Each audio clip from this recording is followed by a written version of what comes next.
Ham old cheese. Ham old cheese. Well, the penguin on the telly's exploded again. Listening to Late Night Radio on the SHR Media Network. Caution, there will be mature themes. Wait a minute. Nope. That's wrong. That didn't start on time. Okay, it's still 8 o'clock Pacific, 11 p.m. Eastern. You had to have the pot open. You're trying to be funny. But no, you didn't start it right. Try putting the level up first. Then you can start it. Then you can try to do Monty Python. God, I gotta tell you this stuff all the time. You're listening to Late Night Radio on the SHR Media Network. Finally. Caution, there will be mature themes explored and potentially adult language used. If conservatarian words, phrases, certain concepts, or rhetoric offends you, tune out now.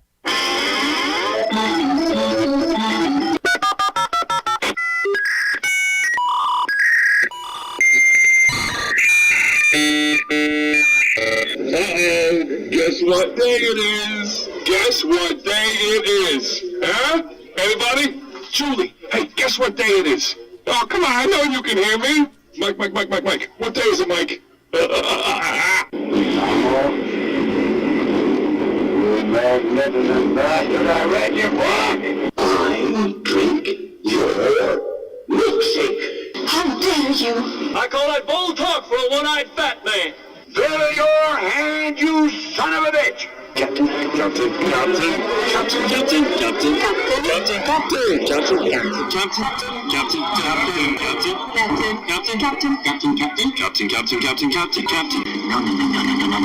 yet. Don't pass out of me yet. Of course you realize this means war. Freedom is never more than one generation away from extinction. We didn't pass it on to our children in the bloodstream. The only way they can inherit the freedom we have known is if we fight for it, protect it, defend it, and then hand it to them with the well-taught lessons of how they in their lifetime must do the same.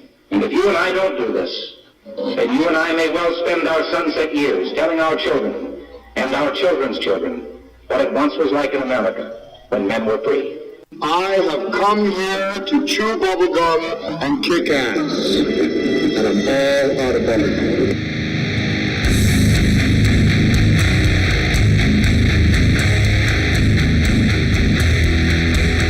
What a great show. What a really great show. It's going to be an end-of-week extravaganza. Today is Thursday. It is June 11th, the year of our Lord, 2020. You're in the Saloon. Here we go.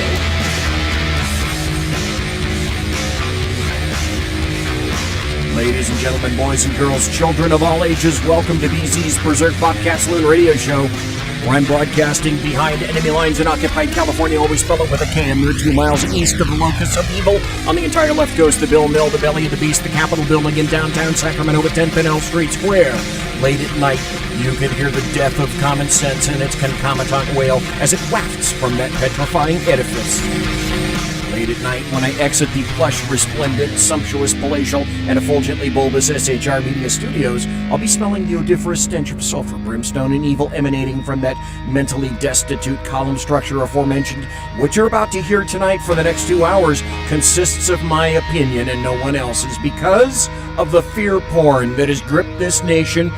The saloon is no longer open in the front. The city of Sacramento pulled my license, but I am still serving stiff drinks, facts, history, logic, rationality, proportion, context, tradition, intent, and common sense out the back door. And we don't water our drinks just like we don't water our conversation, politics, religion, crime, culture, economics, race, sex, science, law. We talk about it all right here at the saloon, where the speech is free, but the booze is not.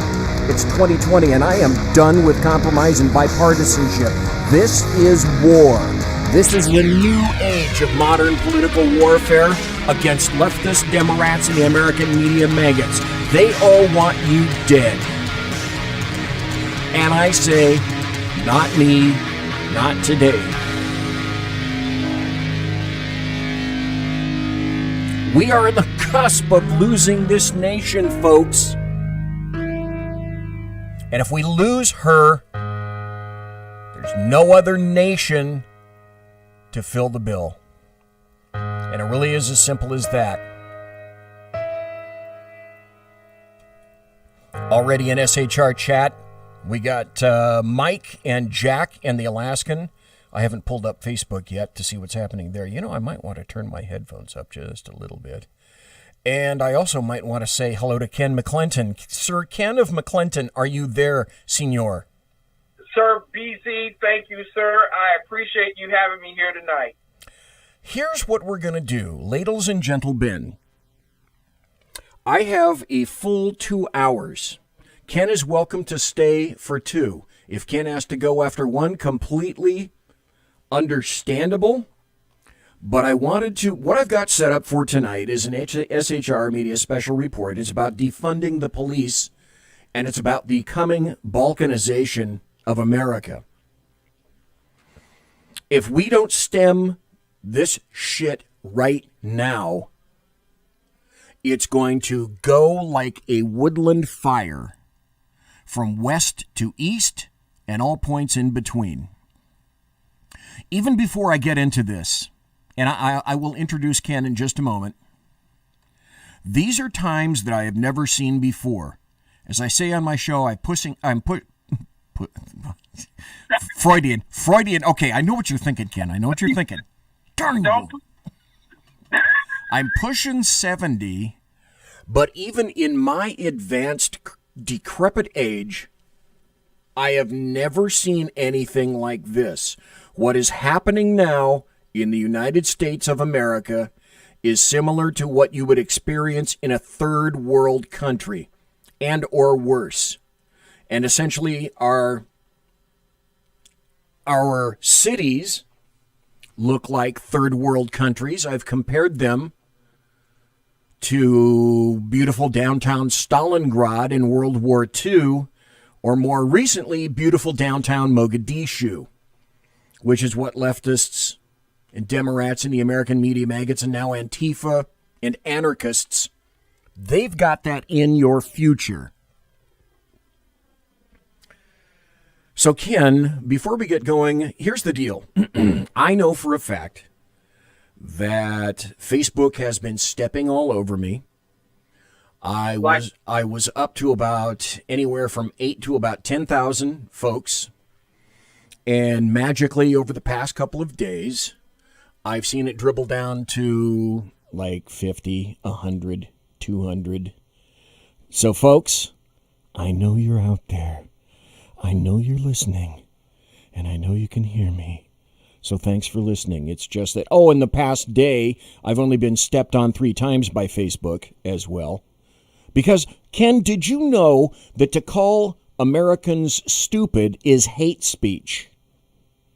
Wow. I got gigged by Facebook for calling Americans, altogether way too many Americans, and I think the people listening to me tonight would agree, altogether too many Americans are stupid. But, you can't say that on Facebook. It's hate speech. And the other weird thing is, I didn't put that in a post. They gigged me for that 3 times in a response to someone else. Enough of that. Okay, for those of you, because I know I always get a lot of good listeners, and for the folks that are in Facebook right now, thank you ever so kindly, because I'm looking at me in Facebook, and I'm looking over in the chat room, and also the chat room at SHR. A lot of the folks now, because I'm picking up folks all the time, have not heard of you before, and I want them to get to know you, and I want them to go listen to your show. So Ken McClinton, folks, his name is Ken McClinton, McClenton, of TECN, the Exceptional Conservative Network. Before we get the show rolling, Ken, tell them about your show, your network. Well, I want to thank you so much for having me back at SHR Media, an alumnus I am from SHR Media. I believed that it was time for us to take the message of conservatism to urban America. In fact, 5 messages: Christianity, conservatism, capitalism, constitutionalism, and individual sovereignty. Take that message in force to urban America. No longer pussyfooting around trying to do it from the outer edges of society. So I created TECN TV a little over 4 years ago. We have a number of great programs on there, and I'm ever recruiting, ever looking for those who are going to be wild spirits to spread the good news to the rest of the world. TECN TV is about spreading the good news. And if you think we're not effectual, if you think that we're not effective, just think, a few years ago, there was no such thing as Brexit. So I'm telling you right now, the conservative movement can make a difference in urban America, and we can save our nation. But we can no longer pussyfoot around on these particular subjects. We got to be open. We got to be honest and say that race is not the problem. Ignorance is. Absolutely. Hallelujah, sir. Now, folks, I met Ken back in 2016 before I even had my show here. I met Sean and Clint, who were the creators and the owners of the SHR Media Network. We all went to the Freedom Fest in Las Vegas, Nevada, and Freedom Fest is a conglomeration of people who are essentially big libertarians. And we did our shows there. I got to meet Ken, and even before I had my own show here, I didn't have half of the equipment that I have now. Ken allowed me on his air. And so I've been on his show Mondays, and it is to Ken that I owe a great deal of thanks and appreciation because he let me on his show before I was even any kind of a proven anything at all on anyone else. I didn't even have my own show at the time. And yet Ken brought me on with open arms and let me talk on his show, and to that I owe you a great debt of gratitude, Sir Ken. Well, I thank you so much for just being open to be on my program, The Exceptional Conservative Show. And you have always been a great orator and a great being and beacon of wisdom to the world. The unfortunate thing is that we've been sold the bill of goods that we have enough time that if we just speak with great eloquence, that we can win the crowd eventually. And it's time for us to take on pretty much a black regiment force here. We need to begin to take our voice and empower it to take it to the streets. And you're one of those individuals, because of your background, that you're not ashamed to go there with me. And I greatly appreciate you for your encouragement along the way. One of the things about being older and one of the things about being retired is I really don't give a crap what anybody thinks about me anymore. You can't hold my job over my head. You can't hold my income over my head. You can't hold anything over my head. I predominantly don't care what you think of me, mostly never have either. I do this as a hobby. If you like the show, I always want to have you back, and I'm ever so happy. I'm looking at Facebook right now. There's a lot of folks in Facebook.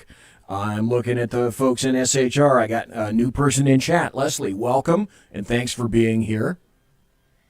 But I do this because I'm interested in politics. I'm a political animal, and it was fun in 2016. It's absolutely critical now in 2020. Before we get the show rolling into the specific topic, you asked me to bring along, and let me see if I have it here. You wanted me to play something about an individual who won an Academy Award. Shall I play that now, Ken? I think you should, because it sets up why we need to be enforced in this particular hour. It's no longer an opportunity for us to sit back and wait for a better time. Our time is now. Okay, then let's hear. What do I mean, Academy Award? Why is this significant? You'll understand very shortly. It is with the knowledge that this entire nation will stand and salute the presentation of this plaque that I present the Academy Award for the best performance of an actress in supporting roles during 1939 to Hattie McDaniel.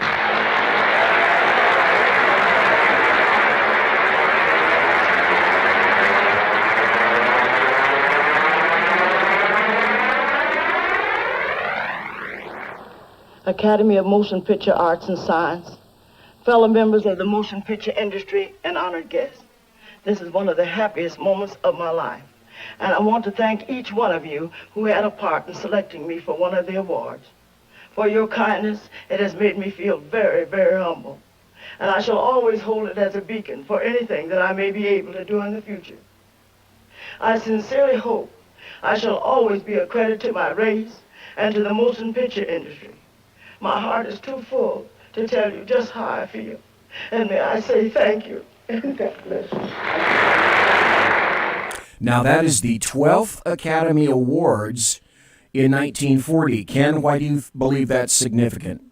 It is significant because Hattie McDaniels was the first black woman to be nominated and win the Academy. In fact, she was the first black person to be nominated and win the Academy Awards at a time where Democrat Jim Crow separated blacks and whites, not only in the military, but also in the halls of Hollywood. And one of the most powerful things that she said in that speech was, I sincerely hope that I shall always be a credit to my race and to the motion picture industry.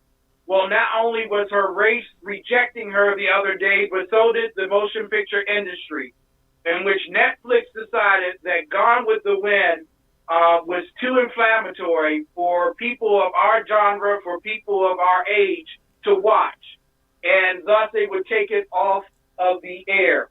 And I want to go over just quickly, because the social justice warriors of this day have looked so profoundly downward in condescension towards individuals like Hattie McDaniels, because they believe that they are greater than. They believe that they are more than. They believe that they are better than. And that it was an insignificant honor for Hattie McDaniels at that time, who actually sat in the back of the hall for her nomination, while the rest of the cast sat up front. And in addition to that, Hattie McDaniels played the role of the maid, for which social justice warriors and global elitists looked down upon her as a shucking and jiving black person who was more stereotyped and prejudiced and biased than true. And so Hattie McDaniels accomplished something that these women as best actresses never accomplished. Let me give you a quick list. Barbara Stanwyck, Greta Garbo, Marilyn Monroe, Judy Garland, Deborah Kerr, Myrna Loy, Mae West, Marlena Dietrich, Lillian Gish, Rita Hayworth, Jean Arthur, Jean Harlow, Shirley Temple, Carol Lombard, Ava Gardner, Lauren Bacall, Irene Dunn, Natalie Wood, Maureen O'Hara, Rosalind Russell, Thelma Rittler, Emily Watson, Gloria Swanson, Gene Simmons, Debbie Reynolds, Kim Novak, Lana Turner, Janet Leigh, Julianne Moore, Laura Linney, Miranda Richardson, Bette Midler, Angela Lansbury, Michelle Pfeiffer, Annette Bening, Glenn Close, Gene Tierney, Agnes Moorehead, Doris Day, Sigourney Weaver, Jane Alexander, Catherine Deneuve, Marsha Mason, Piper Laurie, Deborah Winger, Liv Ullman, Brenda Blessing, Judy Davis, Janae Rowlands, and Mia Farrow. What do they all have in common? Those were the top white actresses of their time. Neither of them ever won an Oscar. Hattie McDaniels did win an Oscar. And the worst thing of it all is that Hattie McDaniels gave that award to Howard University in her last will and testament. Some 40 years later, Howard University lost her Oscar. It has been said that social justice warriors threw her Oscar into the Potomac River. I am telling you without a shadow of a doubt that Marxists don't care about your race, Marxists don't care about your religion, Marxists don't care about your creed, your accomplishments. Marxists only care about one thing, and that's their cause. And the worst enemy to black people is not white people. The worst enemy to black people, as proven with Hattie McDaniels, is other black people who believe that they are better than those who came before them. Absolutely, Ken McClinton. Folks, if you haven't read these two books, you should immediately, because these are the times we're living. One of them is Brave New World by Aldous Huxley, British author. The second is by George Orwell, 1984. We're seeing the replay of 1984 right before our very eyes. This is a quote from 1984.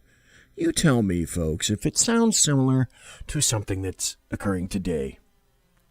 Every record has been destroyed or falsified. Every book has been rewritten. Every statue and street and building has been renamed. Every date has been altered, and that process is continuing day by day. History has stopped. History is stopping right now in the United States of America, and so damn few people care about it. That is, to me, the absolute shocker these days. We're going to begin right now. This is an SHR Media Network special report. The special report tonight, I have numerous articles, audio cuts, etc. to prove my point. The central point is this. It's about defunding the police and the coming balkanization of America. I'm not going to explain that term. You're going to have to look it up for yourself. I have way too much material to get into that. Because the phrase de rigueur today is defund the police. It's not only a rallying cry for leftists, Antifa, anarchists, socialists, communists, and Democrats. It's also the new leftist purity test. Just when you think maybe those died in the late 30s and the early 40s, just when we thought purity tests stopped with the Nazi regime, well, no, it's back. Just as Antifa consists of nothing but fascists, as Ken said, nothing pleases leftists more than the embracing of good old Adolf and his very same purity tests. And whereas people in BLM were chanting this recently, a couple of years ago. Disturbing turn. This from Minnesota. Watch. Bacon, fry like bacon, pigs in a blanket, fry like bacon, pigs in a blanket, fry like bacon, pigs in a blanket, fry like bacon. That's you, America. State fair chanting horrific. That's to cops. And if you didn't get, or if you didn't understand their message, this is from New York City.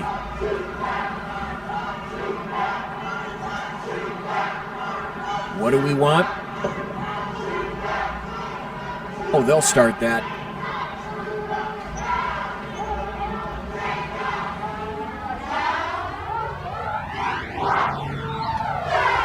What do we want? Dead cops. What do we want them now? So sooner or later, what you have to do is you have to take people at their word. So cops are being targeted. They are being killed. That's not fast enough or sufficiently far-ranging.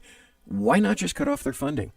Why not just abolish them wholesale? That's the foundation behind defund the police.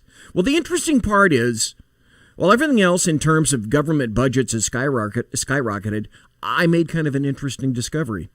Police funding throughout the nation has remained even at about 8%, even in the past 10 years, the past 20 years.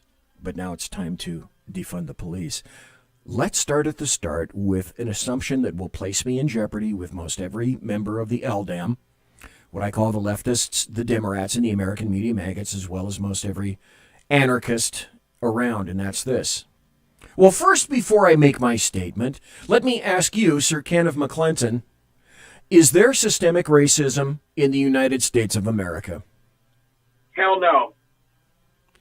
Well, that doesn't seem very equivocal. Why don't you think so, sir? If I'm not mistaken, the last time I met you in 2016, you appeared, to my eyesight, to be a black American. That doesn't compute. What doesn't compute is the fact that African Americans use the cumulative population of 13% as the dogma for their doctrinal belief that police brutality is greater among black people than white. In all factual understanding, the reason why we're at 13% is because we accepted abortion in our community back in the 1970s.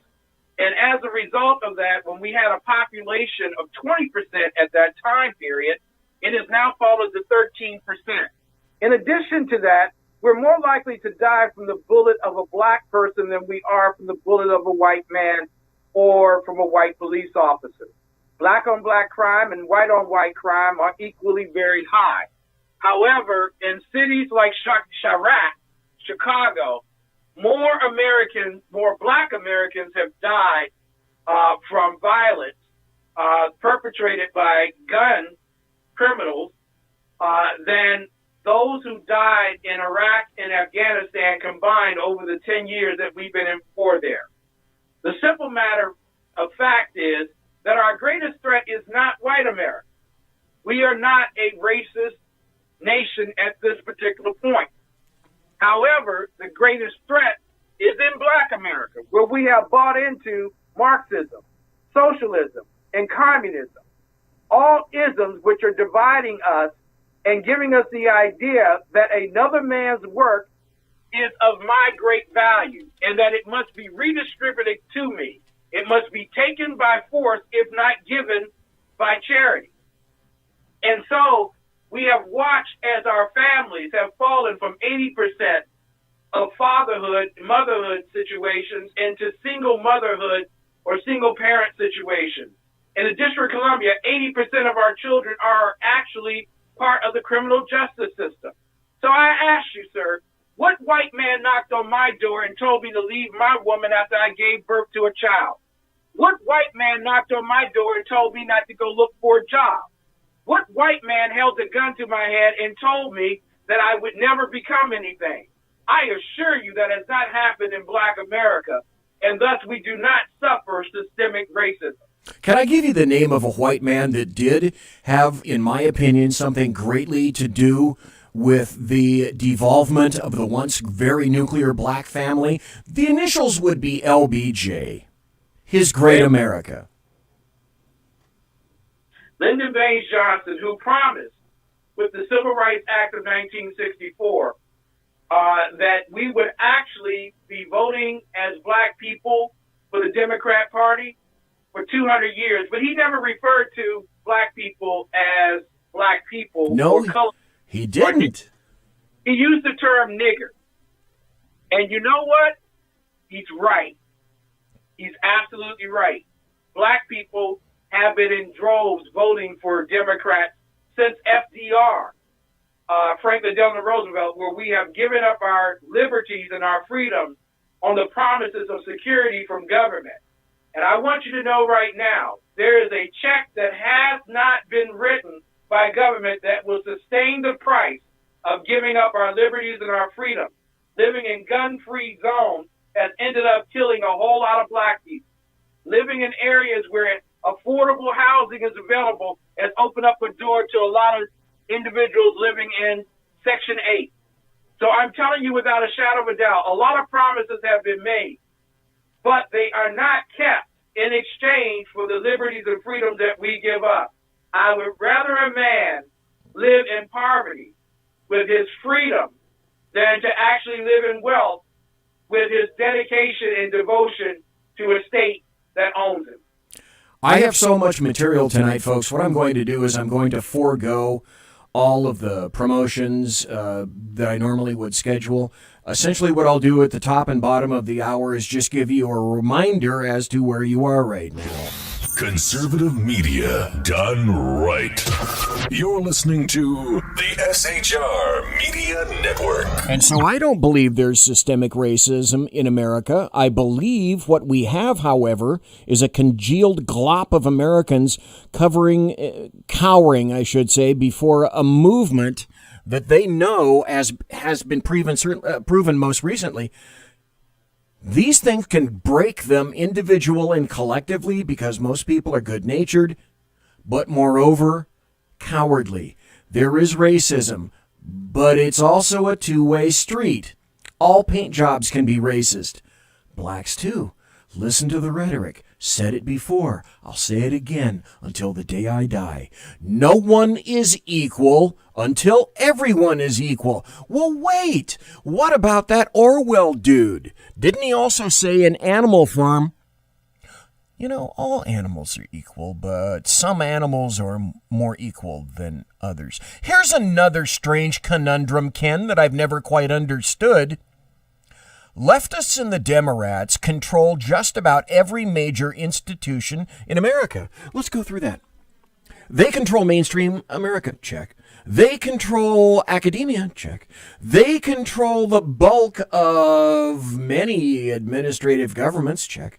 They control many of the courts, certainly an assload of federal courts, check.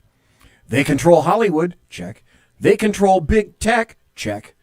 As we found out from Dr. Robert Epstein when he was spoken to during the hearing with Senator Cruz, if they want to, this year, big tech, Facebook, Twitter, can gin up 15 million votes for whoever they wish. I wonder whoever it is that they might want to back. Okay, so knowing that information, folks, if systemic racism really exists, whose fault is that? Those following along at home, that would be the Democrats. Thank you very much. Plus, let me ask you this. I think you already pretty much predominantly answered the question, but Ken McClinton of TECN, is there systemic racism by the police? No. But I will say that there is a certain color amongst the police, and that's the color of blue. Once you become a cop, you're not black, you're not white, you're not Asian, you're not Hispanic, you're blue. And your objective is to not only reach your workplace on time, but to also return back to your workplace on time. And thus, the world around you is more different than it is for other individuals that are out there. You have a life and also an opportunity for death more opportunistically than anyone else in the world. And thus, you can't take the same chances that someone else can take on the streets. And this is why I say that the unfortunate thing here is that a lot of people are focused on a protocol issue regarding George Floyd that went heinously wrong. And they're not dealing with the subject matter that police officers sometimes have the highest number of divorces, the highest number of suicides, the highest numbers of mental illnesses in our particular country. They suffer from the anxieties of dealing with us on a daily basis. So to say that these men and women who devote and dedicate their very lives to my safety and your safety, that they're out to get me, you're absolutely freaking crazy. They just want to get home to their children just like you want to get home to yours. There was an individual that went to a bar tonight and regaled a tale to me. And the bartendress apparently was not very keen on cops. So he posed this question to the bartendress. Tell me, how many people that you had the chance to save, but for whatever series of unfortunate circumstances couldn't, how many of those people that are dead now stay in your brain for now and forever? For me, he said, that was 7. People that I attempted to save, but I couldn't, on any number of levels. Well, that's true for me. The brain theater, folks, never stops. I saw all I saw for 41 years. It's really cool to say that it never affected me, and I'm just motoring along, and I'm a human being, folks. My brain theater at night never stops. That's just me. Some people will admit it, some people won't. And if If folks that have retired that are cops now can put all that stuff behind them, they're a better man than I or a better woman than I, Gunga Din. This is not going to be a stat fest tonight, but I am going to point some out. The Washington Post has been a repository of a lot of stats about shootings since 2015. And they keep all those stats there. Go to Washington Post. I don't know whether it's WAPO.com or WP, because I don't go there primarily, except to look at their stats. And their stats are interesting. It says, essentially, that killings by police of unarmed black Americans has gone down every year since they started doing it, since they started charting it in 2015. 2019, 10 unarmed black Americans killed by the police. Of those 10, though, I started to look around 5. In 5 of those cases, the police officer was attacked before shooting the person. In 4 cases, the officer was charged with a crime. Doesn't exactly sound like the genocide of black Americans, and as a whole bunch of people in the left and the politicians and the media personalities have told us, insist is true. It doesn't sound a whole lot like systemic racism to me either. Oh, another important stat, maybe. 48 peace officers were murdered in 2019, according to FBI data. There's a guy who left the radio and left Southern California and went to Maryland, D.C. I used to listen to the Hugh Hewitt show a lot. Yeah. And Hugh decided that he was going to find his fortune in the Northeast. Dwayne Patterson, who's his producer, I'm going to have on this coming Tuesday night. So I speak to Dwayne back and forth. But the interesting thing is, Hugh Hewitt was replaced at 3 p.m. Pacific by another dude that I'd never heard of before called Larry Elder. And it turns out, you know what? I like this Larry Elder guy. I like him a lot more than I liked Hugh Hewitt. Because Larry Elder will tell you a lot of stuff that you need to hear, but a certain strata of society don't want to hear. Yes. Yes. What is it? Well, I would say that because black people in most cases, in many cases, were descendants of slaves, that racism as an institution, that it just, a certain amount of it just exists. 2015?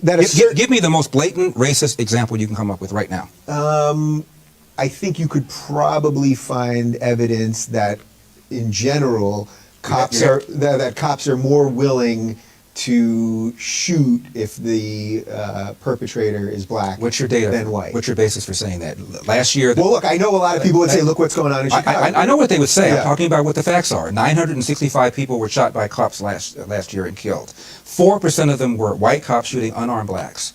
In Chicago in 2011, 21 people were shot and killed by cops. In 2015, there were 7.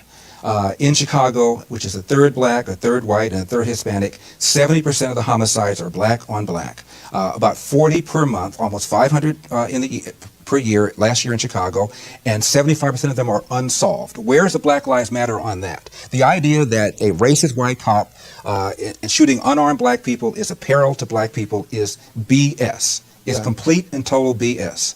And the reason for these so-called activists saying this is the assumption that racism remains a major problem in America. The media, CNN, especially MSNBC, runs down whenever a black cop shoots somebody, and it's some march on Washington. It's ridiculous. Black people, half the homicides in this country are committed by and against black people. Last year there were 14,000 homicides. I'm not talking about suicides. I'm talking about homicides. Mm-hmm. Half of them were black. 96% of them black on black of that 7,000. Where's the Black Lives Matter people on that? So there's where you would say that this is purely because of social justice. This is purely because they want ultimately for people to be angry enough to just keep voting Democrat. That's right. And Larry Elder continues to go on. I should tell you folks that there's also a study indicating that the reverse is true. Cops are more hesitant to shoot a black individual, and this is not what the polling, what they were expecting to discover, is that cops were more hesitant to shoot a black American these days. But you also don't hear about that either, do you, folks? Funny how that works out. You know, the unfortunate thing here is that even if you gave people the truth regarding stats, the perception is that black people are suffering greatly. And I want to ask the general public, as they're watching tonight, to think of every single martyr that the Democrats have pulled out of their arse. Whether it be Trayvon Martin, whether it be Eric Garner, Michael Brown, George Floyd, what do they all have in common? They have a criminal mystique about them. And so I have to ask you this one quick question for you, because we haven't had a martyr that the Democrats could choose as an innocent one since Emmett Till. Why is it that the Democrats always seem to choose the criminal element to use as a martyr? And I will tell you the reason why. Okay. They hate the police.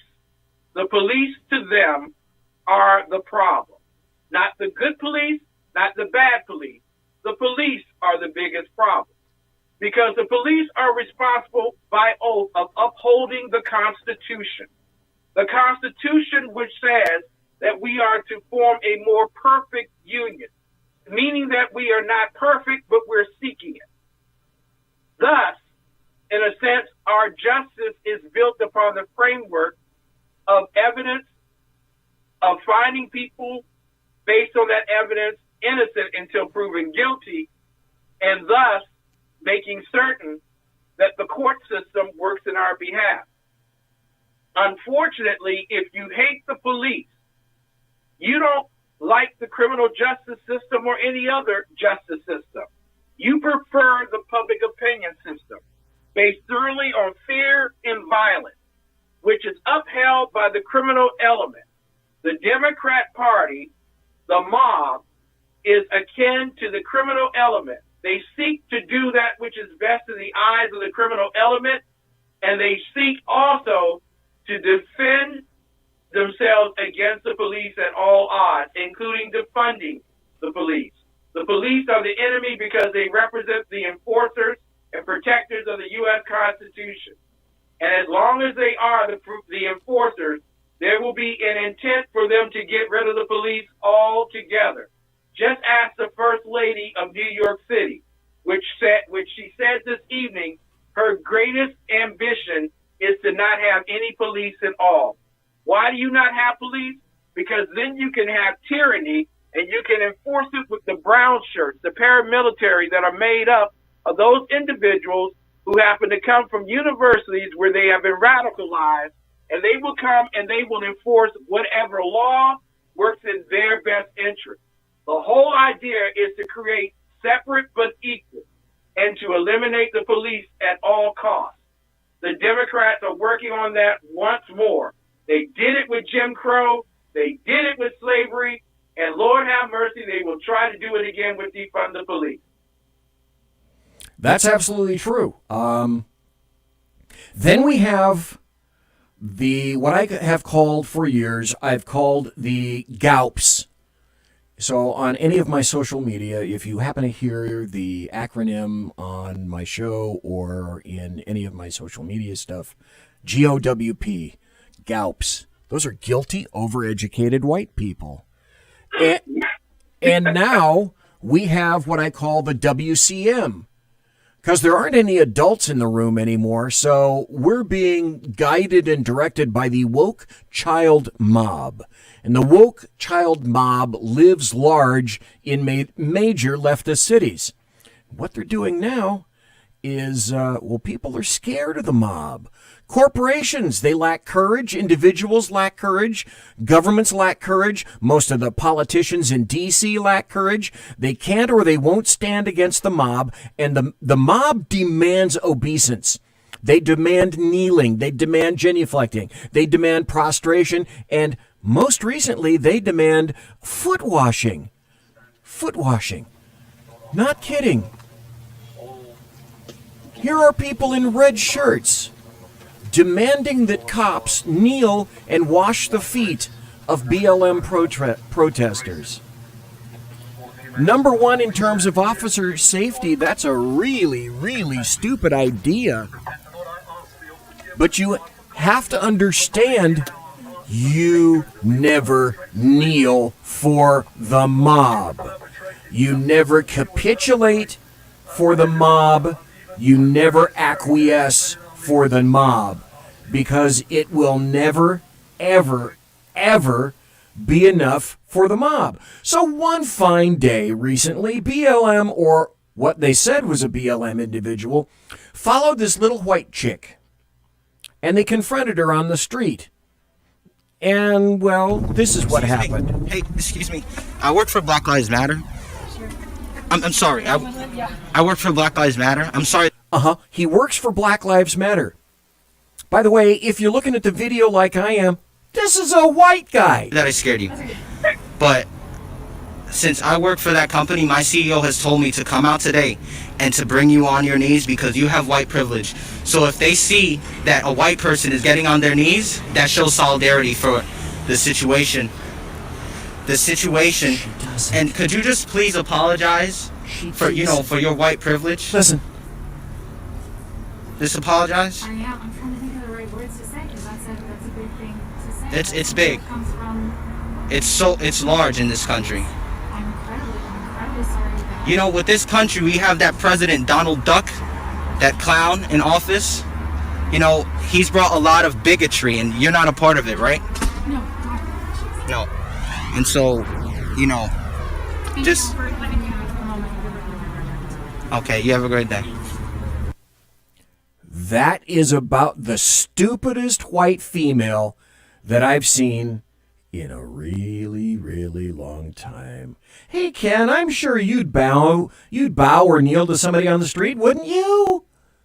Heck no. My wife has a problem that I don't bow to her. I'm not bowing to anyone but God. But let me just tell everyone where that white privilege crap came from. And first and foremost, you have to understand that Black Lives Matter is more akin to Leninism than it is to anything about Booker T. Washington or Frederick Douglass. In fact, Vladimir Lenin once said, "We must be ready to employ trickery, deceit, law-breaking, withholding, and concealing truth. We can and must write in a language which sows among the masses hate, revulsion, and scorn toward those who disagree with us."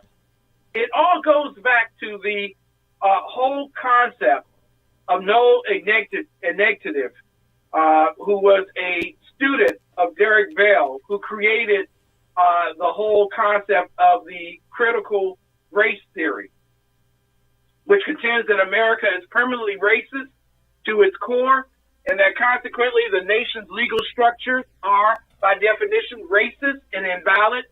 Members of oppressed racial groups are entitled, in fact obligated, to determine for themselves which laws and traditions have merit and are worth observing. You all might know that Barack Hussein Obama was a student of Derek Bell, a professor at Harvard University. According to the whole plight of the white skin privilege, it is built around the whole concept that the dominant group in capitalism is racist, sexist, homophobic, xenophobic, fill-in-the-blank-ophobic, imperialistic oppressors who exploit everyone. I want you to understand, ladies and gentlemen, that there are 5 things that Black Lives Matter, Antifa, and the rest of these Democrat, Marxist, Socialist, Communists in America are opposed to. They are opposed to Christianity. Yep. They are opposed to capitalism. They are opposed to conservatism. They are opposed to constitutionalism, and they're opposed to individual sovereignty, which is why no police bill will ever satisfy them. Their objective is not to work within the confines of the Constitution, but to overthrow us by division and by violence and fear, i.e. the pandemic.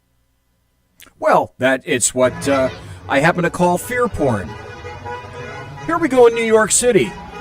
Here are some people, some protesters, who have confronted what appears to be the National Guard.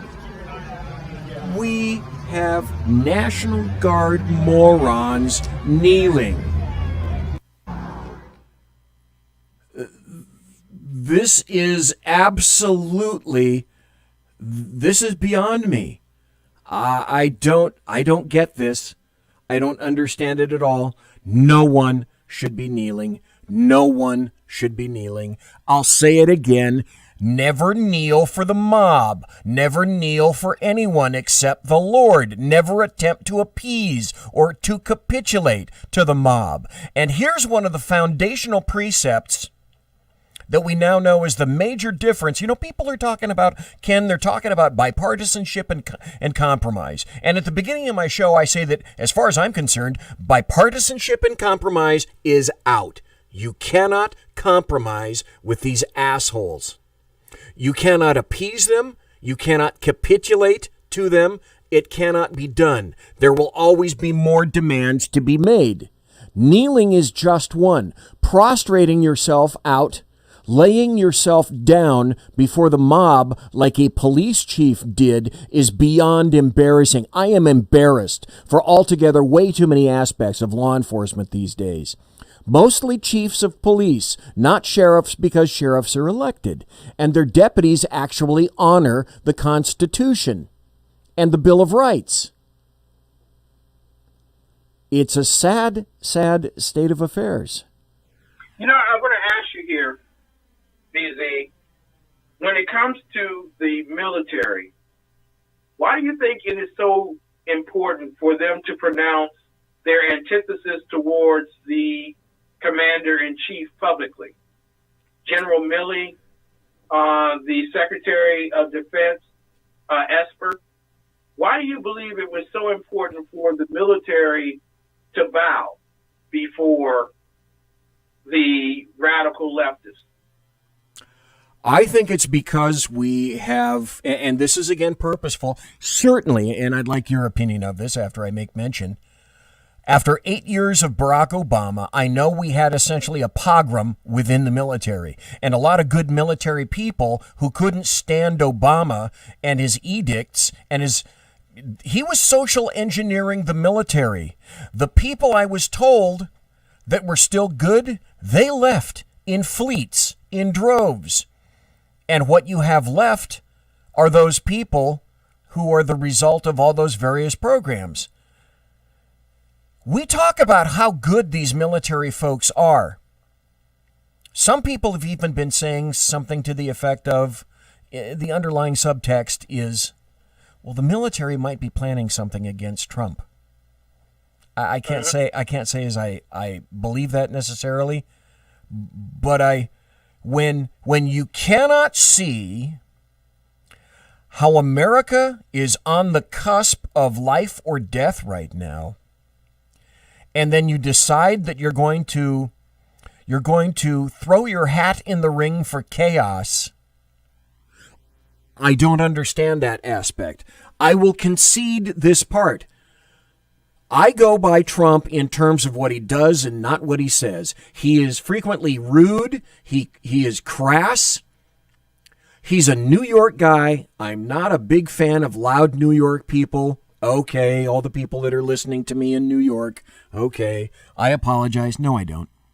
No. Having said that, though, it's somebody like that. He's an asshole, but you know what? It's like an attorney. He's my asshole. And my asshole puts America first. My asshole puts American citizens first. And I would submit, and I know that a lot of these military personnel, the first thing I'm going to hear is that they've served well and true, and altogether way, way, way many people adore and respect them. That's okay. That's fabulous.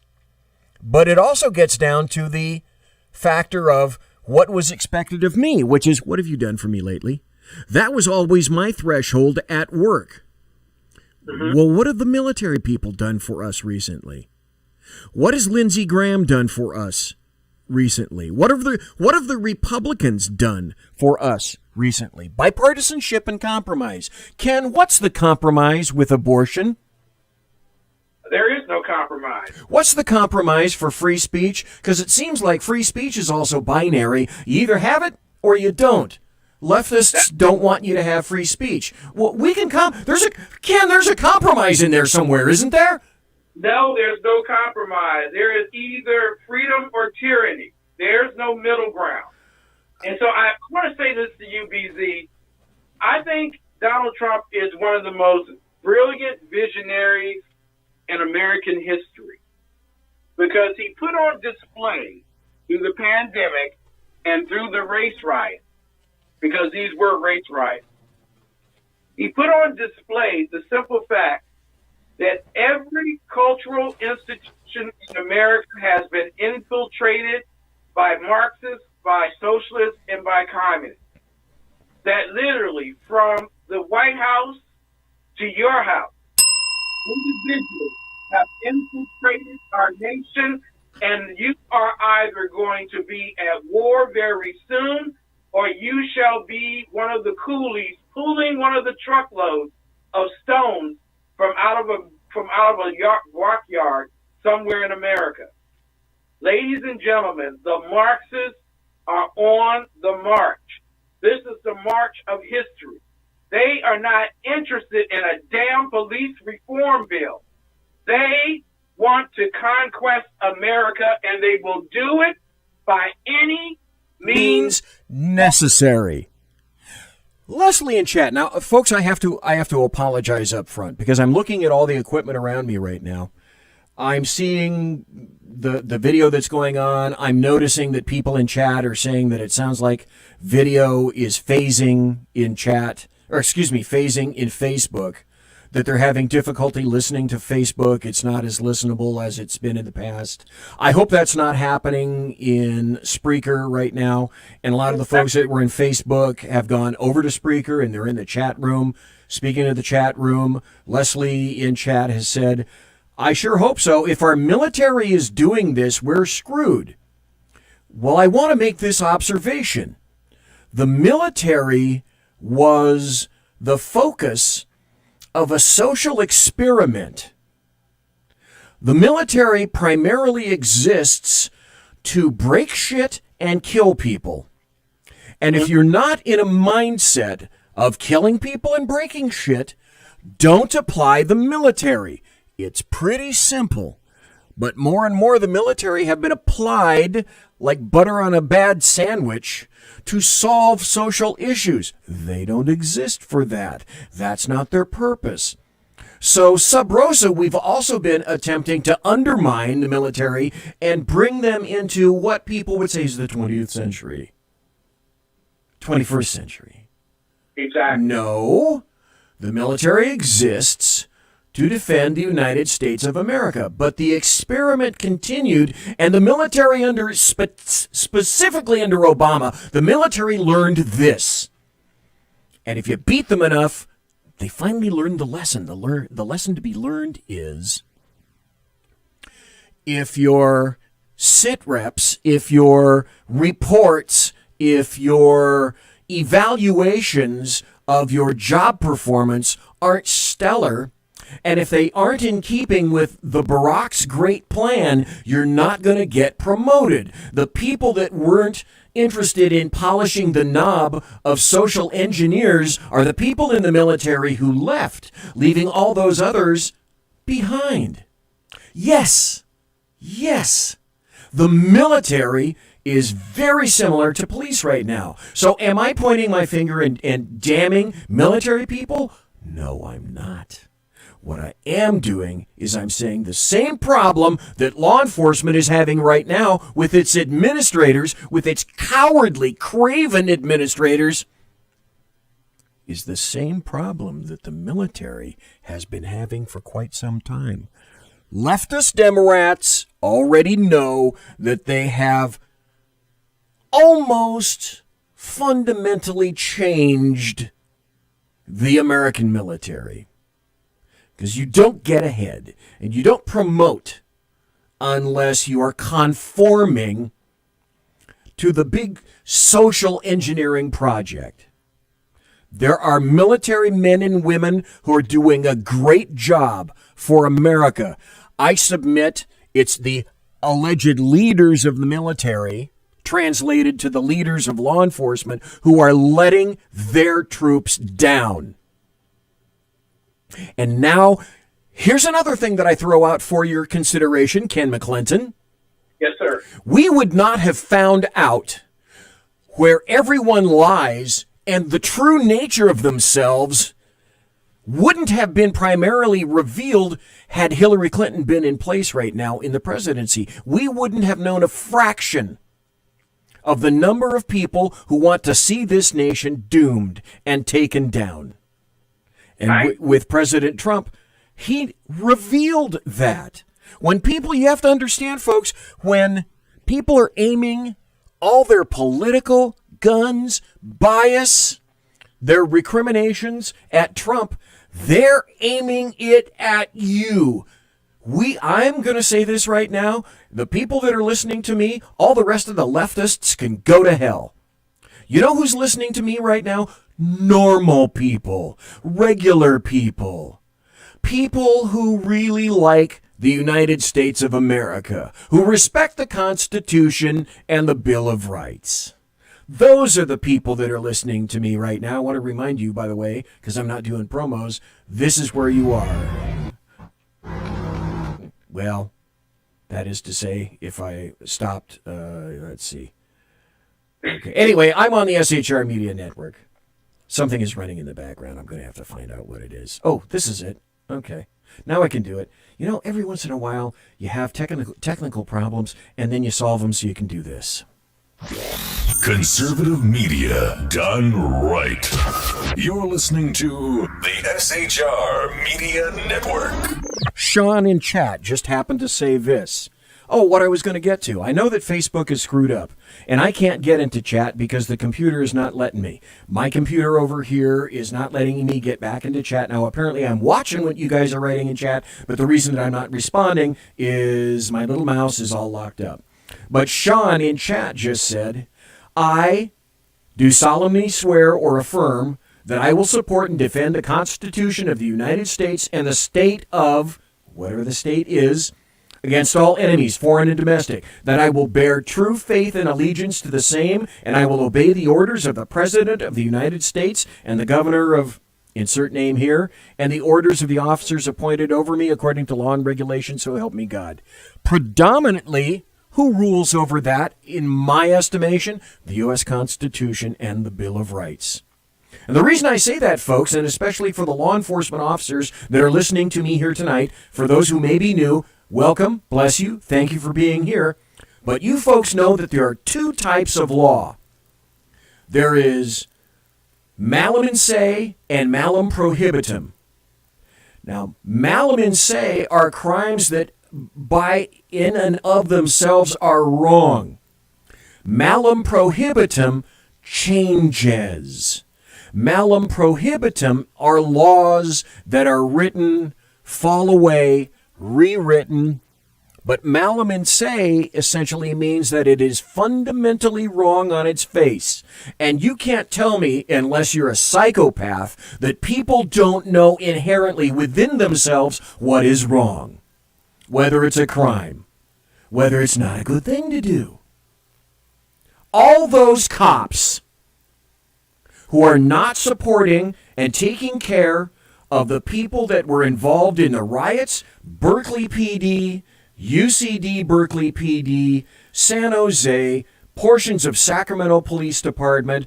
Boy, have I got some stories that I could tell you about that, but I'm not going to do that tonight.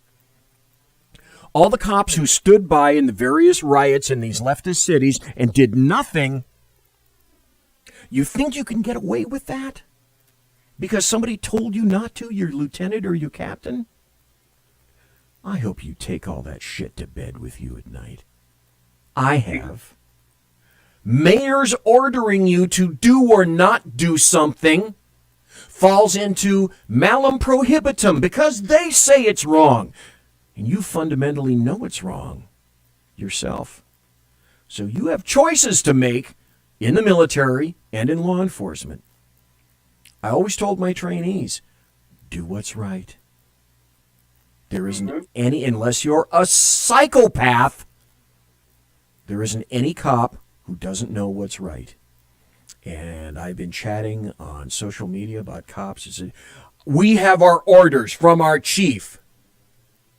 We have our orders from our sergeant. Especially Berkeley PD, as I'm watching videos about a block away where there are riots going on and there are cops standing there watching what's going on. You know what's right and you know what's wrong.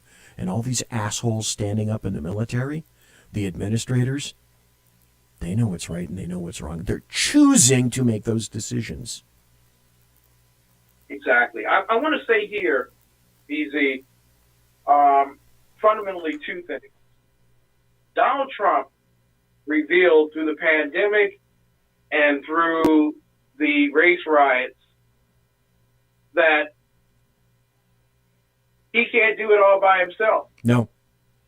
And unfortunately, there are too many conservatives and Republicans out there who are going, oh, we got a great leader. Donald Trump's the greatest leader. Oh, Donald Trump's going to do this. Donald Trump's going to do that.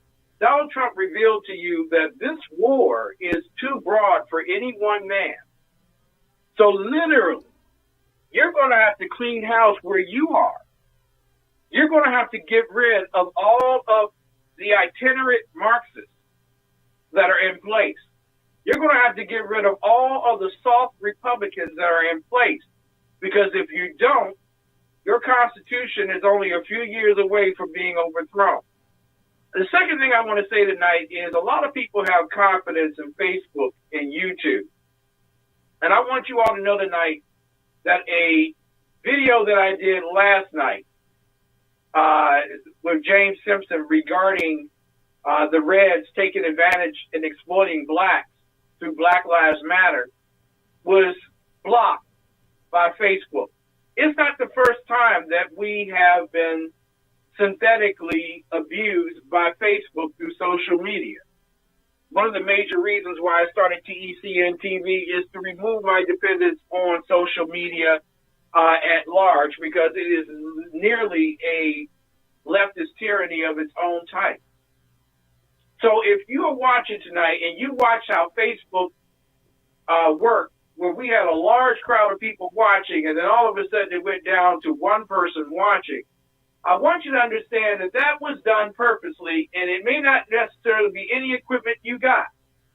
That is social media. And social media knows that the greatest threat left in America is the conservative radio and television group who piously, who violently, who religiously show up every night to fight for our Constitution and for our citizens. They know this. And so they are fighting against us every single opportunity. When you use their platform, understand you are fighting your war on their battlefield. And you need to be ready for when the battlefield switches and you can no longer fight on it. And so I'm going to encourage each and every one of you.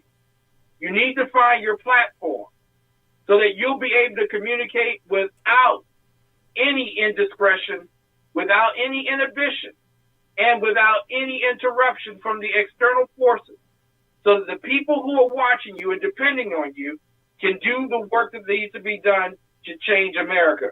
We are not in a matter of a legislative oration in which one side in a partisanship matter presents its case and another presents another case, and then we work out the even till. Ladies and gentlemen, a Kevin Moore told me the other night in writing on Facebook, after 401 years of asking, what do you expect? Tactics and intensity are changing, and you can expect more casualties on both sides.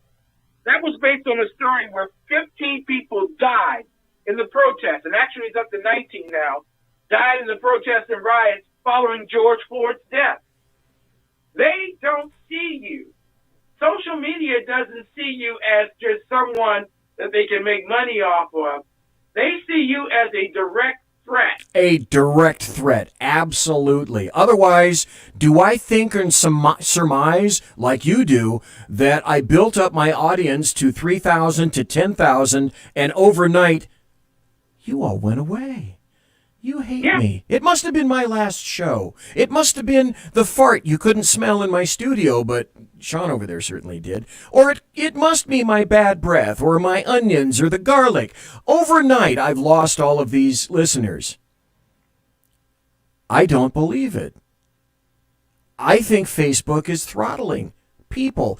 And the corollary to that, I believe, is the more effective you get, the more you're going to be throttled. Yeah.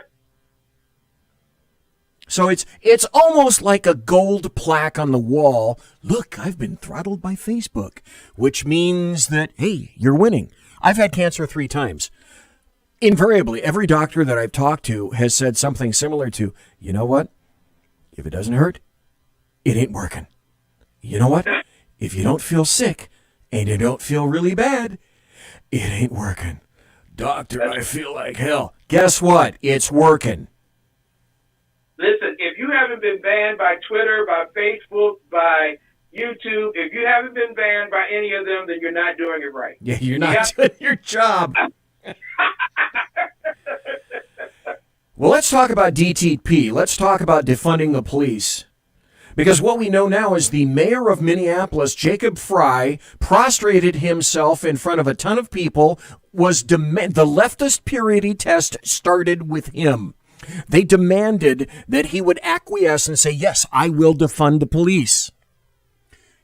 And he didn't say yes. And he was badgered out of that public venue to the tune of, we know you're up for election, Jacob Frey, and we're not voting for you. Jacob Frey was heretofore one of the most woke of woke white mayors, a young little prat. And BLM and Antifa, they don't like him no mo. Well, the Seattle Council starts an inquest of the police budget. They also have been, well, you gotta defund the police. Well, Antifa was let into the Seattle City Hall 2 nights ago by a leftist council member who had the key. City Hall was locked. All of the people in there went and flooded and demanded of the mayor, defund the police or we'll defund your ass. Guess what happened? Is it a shock to know, folks? The mayor came around. Huh. Imagine that. Because here is what we're battling. And when I say we, I mean all of my brothers, like Ken, don't care about your paint job. We're all conservatives, good military personnel. There's an assload of you out there, and I know it.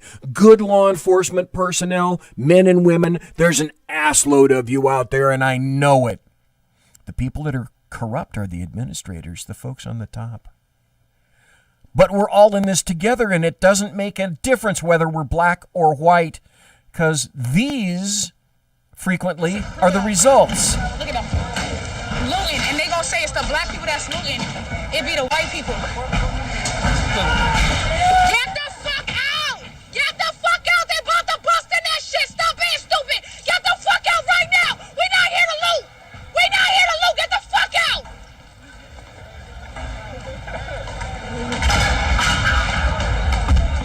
And there you go. That's Antifa, and that's what we are both fighting. Black, white, pink, purple, burnt umber.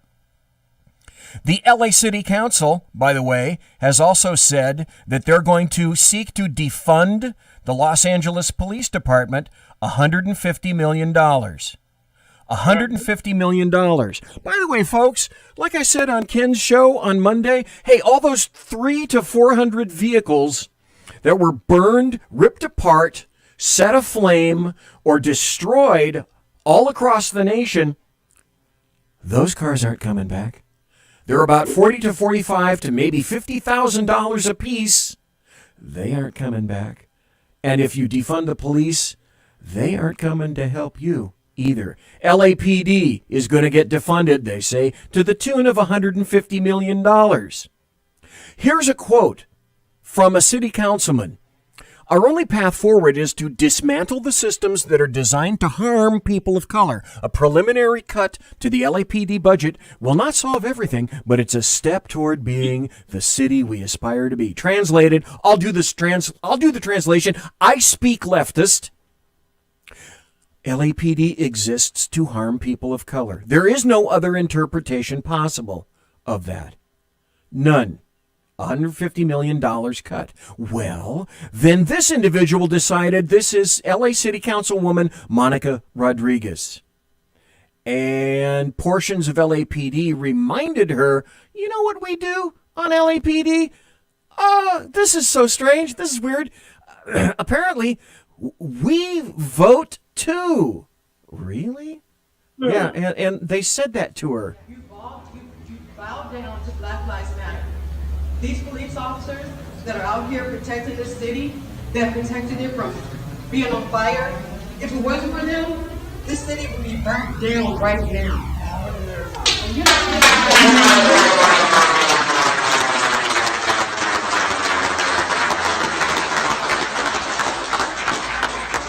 Black cops, white cops, Mexican cops, Hispanic cops, it doesn't matter. They're all cops. It's not right. You're cutting 250. First of all, civilians are going on furloughs because you didn't have money. Now you're finding the money to give $250 million to Black Lives Matter. And that tells you all you need to know about the Los Angeles City Council and what their priorities are. And it isn't your safety, and it isn't your welfare. And so what did all these cities do? They locked you up and told you you couldn't go out unless you're a protester. You couldn't go to church. You couldn't go to the beach. You couldn't skateboard. You couldn't do any of those things in leftist enclaves because you were going to die. Now, when you're in a crowded area like New York City, I understand why the death toll went up. And when you insert the diseased into nursing facilities and nursing homes, yeah, well, that's where 50% of the deaths occurred. So why is it necessarily that you would want to trust police administrators anymore with that? I'm not sure. You really wouldn't. There is a war on cops. We know that for a fact. Yeah, there's a war on the Constitution. And any entity that wants to uphold it will be destroyed. Yes. That is correct. Here's God, I'd love to have Kurt Schlichter on. He retired as a lieutenant colonel in the Army. And I'm going to get him on back again because I really want his insight into this. I believe that a good portion of the administration of numerous military branches have been corrupted. Leftists know this. So one of the last bastions, one of the last lines is law enforcement. Because again, like the military, we've sworn to uphold the Constitution and the Bill of Rights. So they've worked their way, I believe, with a good portion of the admin in the military. Otherwise, they wouldn't have gotten promoted. Certainly not under the 8 years of Obama. And now it's got to work on cops as well. Dr. Thomas Sowell wrote an article, one of the smartest men on the planet, whose words I revere, wrote the quintessential book of economy called The Economy, which I've read. He wrote, "There's never a more appropriately named book than The War on Cops by Heather McDonald, published a few years ago on the eve of the greatest escalation of the war by the ambush murders of 5 policemen in Dallas. Nor is the war against the police confined in Dallas. It is occurring across the country. Who's to blame? There's a ton of blame, more than enough to go around, to the wide range of people and institutions that have controlled and contributed to these disasters. In addition to the murderers who have killed people they don't even know, there are those who created the atmosphere of blind hatred in which such killers flourish. Chief, folks, get your popcorn. Chief among those who generate this poisonous atmosphere are career race hustlers like Al Sharpton and the racial institutions like Black Lives Matter. All these demagogues need is a situation where there's been a confrontation where someone was white and someone else was black. The facts don't matter." Yep. I believe that Barack Hussein Obama will go down in history as one of the largest dividers of Americans in United States history. And folks, you have to be reminded of yourself, I think, of this axiom. A society that makes war on its police had better learn to make peace with its criminals. Yes. Leslie in chat wrote something very interesting right now. She said, America is the last bastion of hope for the rest of the world. When America is gone, so is the rest of the world. Completely agree. Minneapolis City Council, they say that they're going to disband the police. NYPD, Blasio, good old de Blasio came out and said, well, initially it was proposed $6 billion has got to be cut.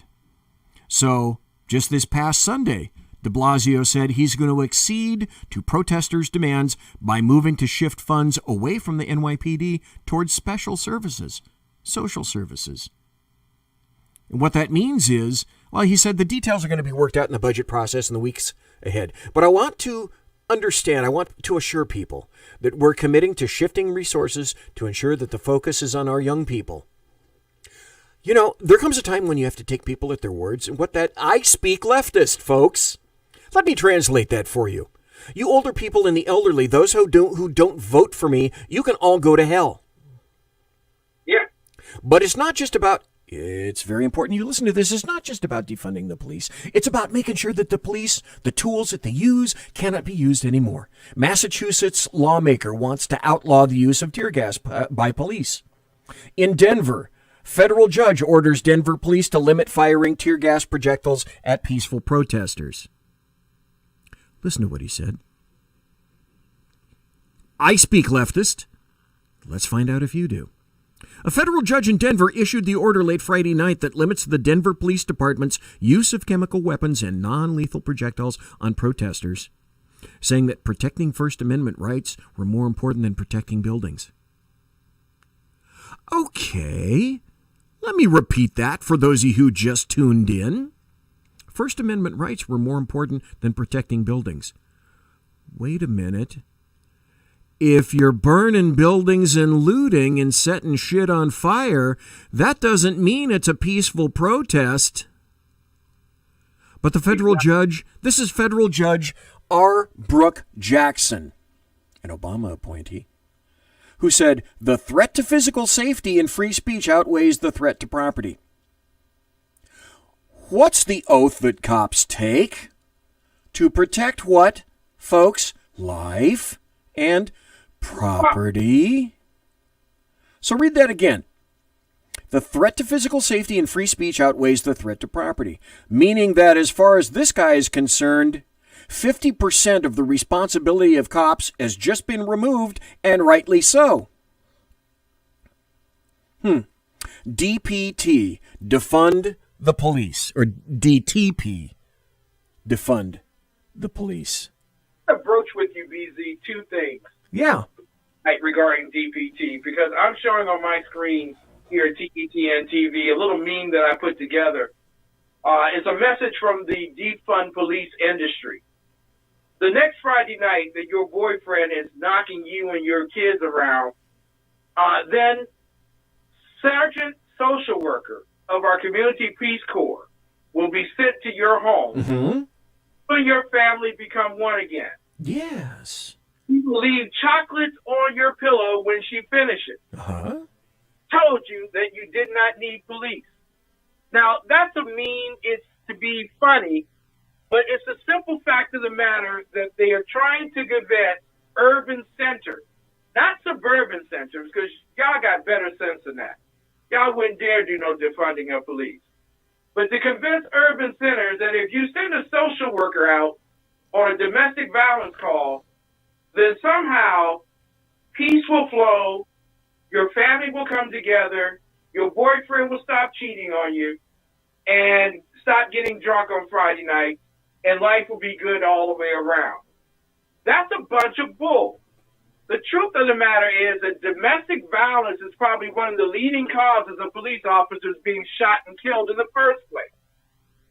The bottom line is when the state has been asked to involve itself, you don't send a Peace Corps member to the home of a violent offense. You send someone who can meet violence with force. And so the truth of the matter is they are trying to convince black people, Hispanic people, Asian people in urban centers to give up on the police and to accept separate but equal. You see, you'll have your police like in Camden, New Jersey, but they're not going to be the best paid. They're not going to be the best trained. And your crime rate will jump up astronomically. But you know what? You'll have social workers there to help you deal with the crisis and the anxiety. You'll have people in the psychology field that'll be able to explain to you why your son and daughter died on the street coming home from school. You'll have psychiatrists that'll be able to comfort you in your home. And maybe with social distancing 6 feet away from you, explain to you how you were convinced by Marxists that life would be so much better for you by not having police there to protect and to serve. We are creating a separate and equal state that we have not had since Brown versus the Board of Education in America. It is done by Marxists, not to help the black race, but to destroy the black race. Not to help the Hispanic, but to destroy the Hispanic. Not to help the Asian, but to destroy the Asian. The intent is to destroy and to kill and to steal from. That rioting is not constitutional. But if you are to uphold the constitutionality of rioting, then as VZ said, it is time now to negotiate your freedoms and your liberties with criminals. And quite frankly, criminals don't keep laws and they don't keep treaties. They only know one thing, and that is to abuse you. Here's the second thing I want to say to you all tonight. And I'm putting it up on my screen for those who are watching TECN TV. There's only one executive order that I want from the president in the next week. Only one. I don't want him reforming police at the federal level because that's federally policing. That's federalization of our police. Stay the hell out of federalizing our police forces. Thank you. Here's the thing I want you to do, Mr. President. In every state, county, city, or town that defunds the police, assure the full constitutional rights, including the right to self-defend without restriction. Here's the second thing. In addition, no gun control state, county, city, or town can reject a law-abiding citizen the right to conceal carry. If we must protect ourselves, damn it, give us the right, the liberties, and the resources to do so. Because you can't have it both ways, leftists, Democrats, American media maggots, Antifa, anarchists.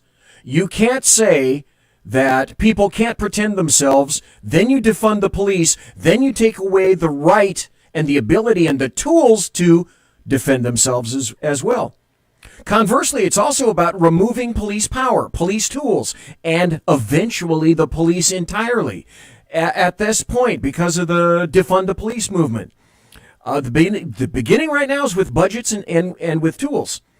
And so if you defund the police, that reduces the number of officers that are going to be available in riot situations. And here's the deal, folks. Absent the proper tools that cops use in riots, the only way to defeat a riot is with numerical superiority.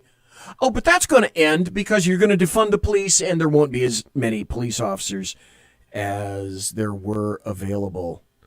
You want a big experiment, America? You're about to get it. You're about to start with a city. And also, I want to speak to the fact of demilitarization of our police forces. I want y'all to understand something, simplistically, that when you go to deal with the cartel and the drug dealers, you don't go there with a switchblade and encourage them to give up the practice of drug dealing. I assure you that does not work out well. You must meet force with force, and you must have the force necessary to come up against individuals who have the arms necessary to take you in your city out all at one time, i.e., check out Mexico and Mexico City, ladies and gentlemen. The cartels rule there. Ladies and gentlemen, you need individual forces with the tools necessary, and if it requires having a tank, God dang it, give them a tank. You have to have the force necessary to go up against your enemy, lest your enemy subdue and overcome you. Unfortunately, you have a lot of leftists out there that like to put some roses or some flowers in the guns of the cartel. And I assure you, the ending to that particular rose, Comfort, will go very, very badly. A perfect example, Ken McClinton, occurred in your neck of the woods. Folks, if you didn't know, Ken lives in and around the area of D.C. So he sees directly what's going on in his neighborhood in D.C., and he's well acquainted with the mayor. I said, he said, never kneel for the mob. Never try to appease the mob. Never capitulate to the mob, because they will never be appeased. They can never be appeased. Here's a story. In your neck of the woods, Ken, Black Lives Matter DC chapter condemns Mayor Bowser's BLM mural as a distraction. Now, let me ask you, Ken, is Mayor Bowser, who's been condemned here by BLM, is she, she's a conservative, isn't she? She's an opportunist. And quite frankly, she's a politician. She knows on which side of the bread she gets her butter. And quite frankly, she wants to be not only a candidate for the veto process for Joe Biden, but she wants to be reelected mayor. Quite frankly, our economy here in the District of Columbia was suffering well before the pandemic, and we're already facing a $2 billion budget deficit. So this is not the type of woman who wants to lose an election. She wants to make certain that she has all of the and the lefties on her side. So what she did was a pandering to Black Lives Matter, kind of like Schumer and Pelosi wearing kente cloths to take a bow. Oh, God. If that wasn't revolting, I don't know what is. It was. Cultural appropriation is unacceptable. It is. You know what would have worked better at that kneeling is if they had wore headdresses from the Native Americans. Yeah, why not offend everybody while you're at it? You got to do the whole thing. You can't do it half-assed. But that was purely a political play on her part, and she has agreed to defund the police. But one of the scary things, and this is one of the things that should take place across all America, the police unions of America cannot be on both sides of the negotiating table. No, you're going to have to take one side or the other. One side or the other.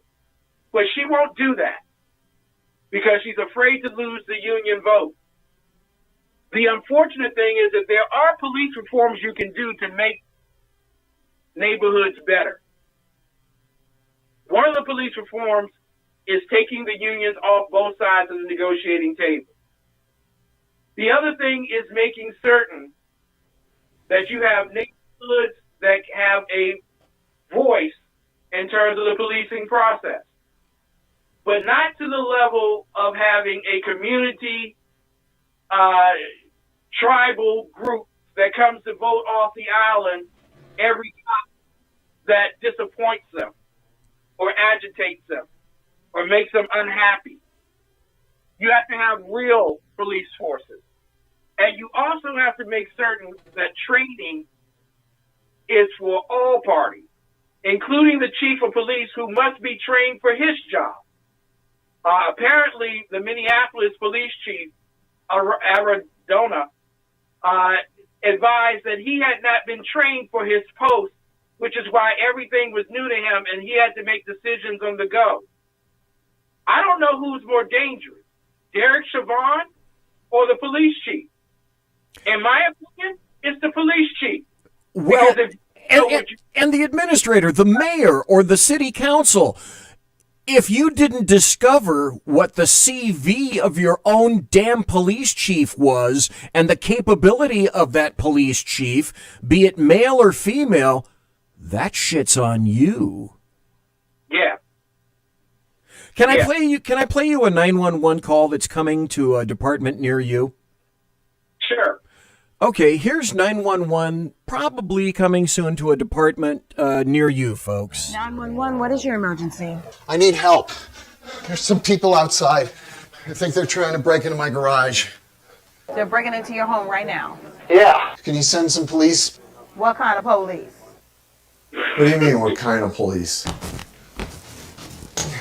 Due to recent policy changes regarding police brutality, we need to ensure that the officers we send out are guaranteed to not be viewed as racist, trigger-happy, discriminatory in the event of a violent confrontation.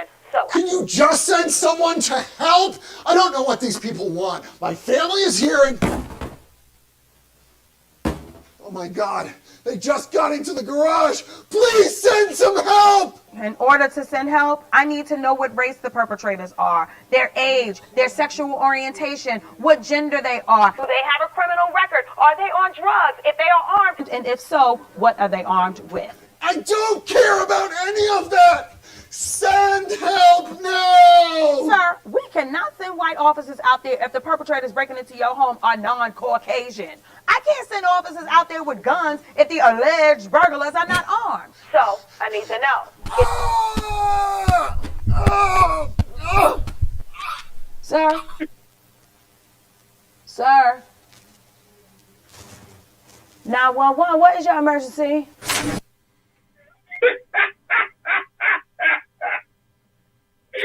It is so funny because it's true. It is true. It is true. And if you want to find out how to defund the police, all you have to do is go to Rolling Stone magazine, because as of the June 3rd article, they have a practical guide to defunding the police. So go there, administrators, and find out. Here's an oddly unreported thing, though. I found this from dailycaller.com poll. 56% of Americans believe police are behaving appropriately or not behaving aggressive enough. Not behaving aggressive enough. That's odd, because I don't think people are much enamored with this guy. This guy needs to, all right. It can mean free the There people. we go. It can be for the people. It can also mean fire to property. And that's very possible. Tonight I'm leading a demonstration from Barclays Center at 6 p.m. to City Hall. And that's the first stop. And we're hoping de Blasio and Cuomo come out and talk to us and give the youth some direction. But if they don't, the next stop is the Diamond District. And gasoline, thanks to Trump, is awfully cheap. Those are outrageous words to say. The Diamond District, folks, is in New York City, and the Diamond District consists of mostly Hasidic Jews, and that guy is going to go and find them. Hey, you want some more truth? Here's some truth at about 100 decibels. Let's see if you guys will enjoy this, because this is some truth. Nobody at the checkout, but this nigga just pulled a gun out on not just me, but 5 other black females, and y'all sitting up here really pretending like y'all did this shit over black lives. A black man who looks like me, who should be out there protecting me, just pulled a gun out on me and 5 other sisters. So y'all tell me, keep lying to yourself, talking about this is about black lives. Just pulled a gun out on me because I'm out here trying to clean up. To clean up what's mine. Y'all so pro-black that y'all anti-black. Ain't nobody gonna say nothing about that, right? That's what I worry about. When the police came here, they didn't pull out no gun on me. But my brother did. Just pulled out a gun on us. Because we're trying to stop people from coming in the parking lot. We're trying to stop people from coming in the parking lot and creating more garbage. And this man just pulled a gun out on me. And 5 other females. So now I'm in my car and I'm finna go home. Because at the end of the day, I feel hopeless. And there's nothing that I can do. I'm picking up garbage, and here goes some more black folks throwing some shit on the ground. Coming in the store, taking stuff, and not helping, not asking who needs something. pulled the gun out on me like I'm trash. You supposed to be out here protecting us. That's what y'all supposed to be doing, but you pulled a gun out on me. You pulled a gun out on me. That's what you did. You stood there. And you pulled the gun out. And y'all out here worried about these police officers. Everybody is against us, including us. Out here trying to help. And pulled a gun out on me. Like I'm nobody. Pulled the gun out on me like I'm nobody. Because I'm out here trying to clean up what's mine. I swear to God, I love y'all, but y'all so wrong. Ain't nobody gonna talk about it. We gonna keep crying about these police officers and then turn around and kill each other. He pulled the gun out on me and other sisters because all. How do you answer that? Folks, how do you answer that? I just want to say that 5 years and 1 month ago, my daughter was coming home from covering a story on Capitol Hill. Charnice, I remember. Charnice Milton, a journalist who was ready to take the next move of her life. And as she was getting off the bus, she crossed the street to catch the transfer bus. And one black gang member held her to his chest while the other gang member that opposed him shot towards him. It was all in a few moments. But in that particular instance, they dropped her to the ground and took off. My child wasn't killed by one cop. My child wasn't killed by any cop at all. My child was killed by black men who are still at bay this day, along with 14 others that were with them that night, that observed it and have said nothing. I started the show off talking about Hattie McDaniels and how the global elitists, the bougie black leaders, the social justice warriors are so condemning of whites and, more importantly, more condemning of people that they look down upon, which includes blacks, that they don't see moving with their agenda. I said tonight that the greatest threat to me was not white people. That is disengaging to a lot of people, and some people would say, well, Ken, maybe you need to pull your head out every once in a while and take a look around you. But every time I do, the people that attack me most are black people. Black people attack me because I say that you've been practicing Marxism and socialism and communism for 60 years in urban America, and you have more broken homes and broken families than you do wealth. But all that matters is that you vote with a D. You see, I can't get my daughter back. So what do you say to a woman who realizes that the people that are around her consider her life of no value? The same individuals where big Planned Parenthood clinics are built every single day. What do you say to a group of black people who have watched their population drop from 20% to 13%? What do you say to a group of black people who make up 20% of the government and unfortunately have lost the most jobs in the governments being disrupted by the pandemic? What do you say to a group of black people who have been thoroughly embossed with the ideal that W.E.B. Du Bois and his talented tenth will someday lead us all out of our poverty and our misery? This is what you say to them. You have been hoodwinked. You have been bamboozled. You have been led astray. There is a talented tenth that can lead you out of the poverty and misery that you possess now because you have bought into Marxism, socialism, and communism. Those exceptional men and women are conservatives who care about life, liberty, and the pursuit of happiness.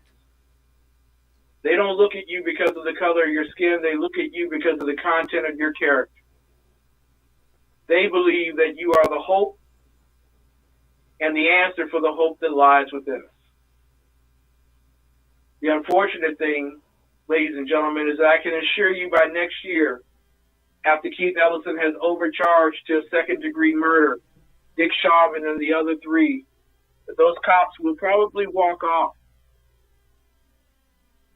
and they will not be prosecuted.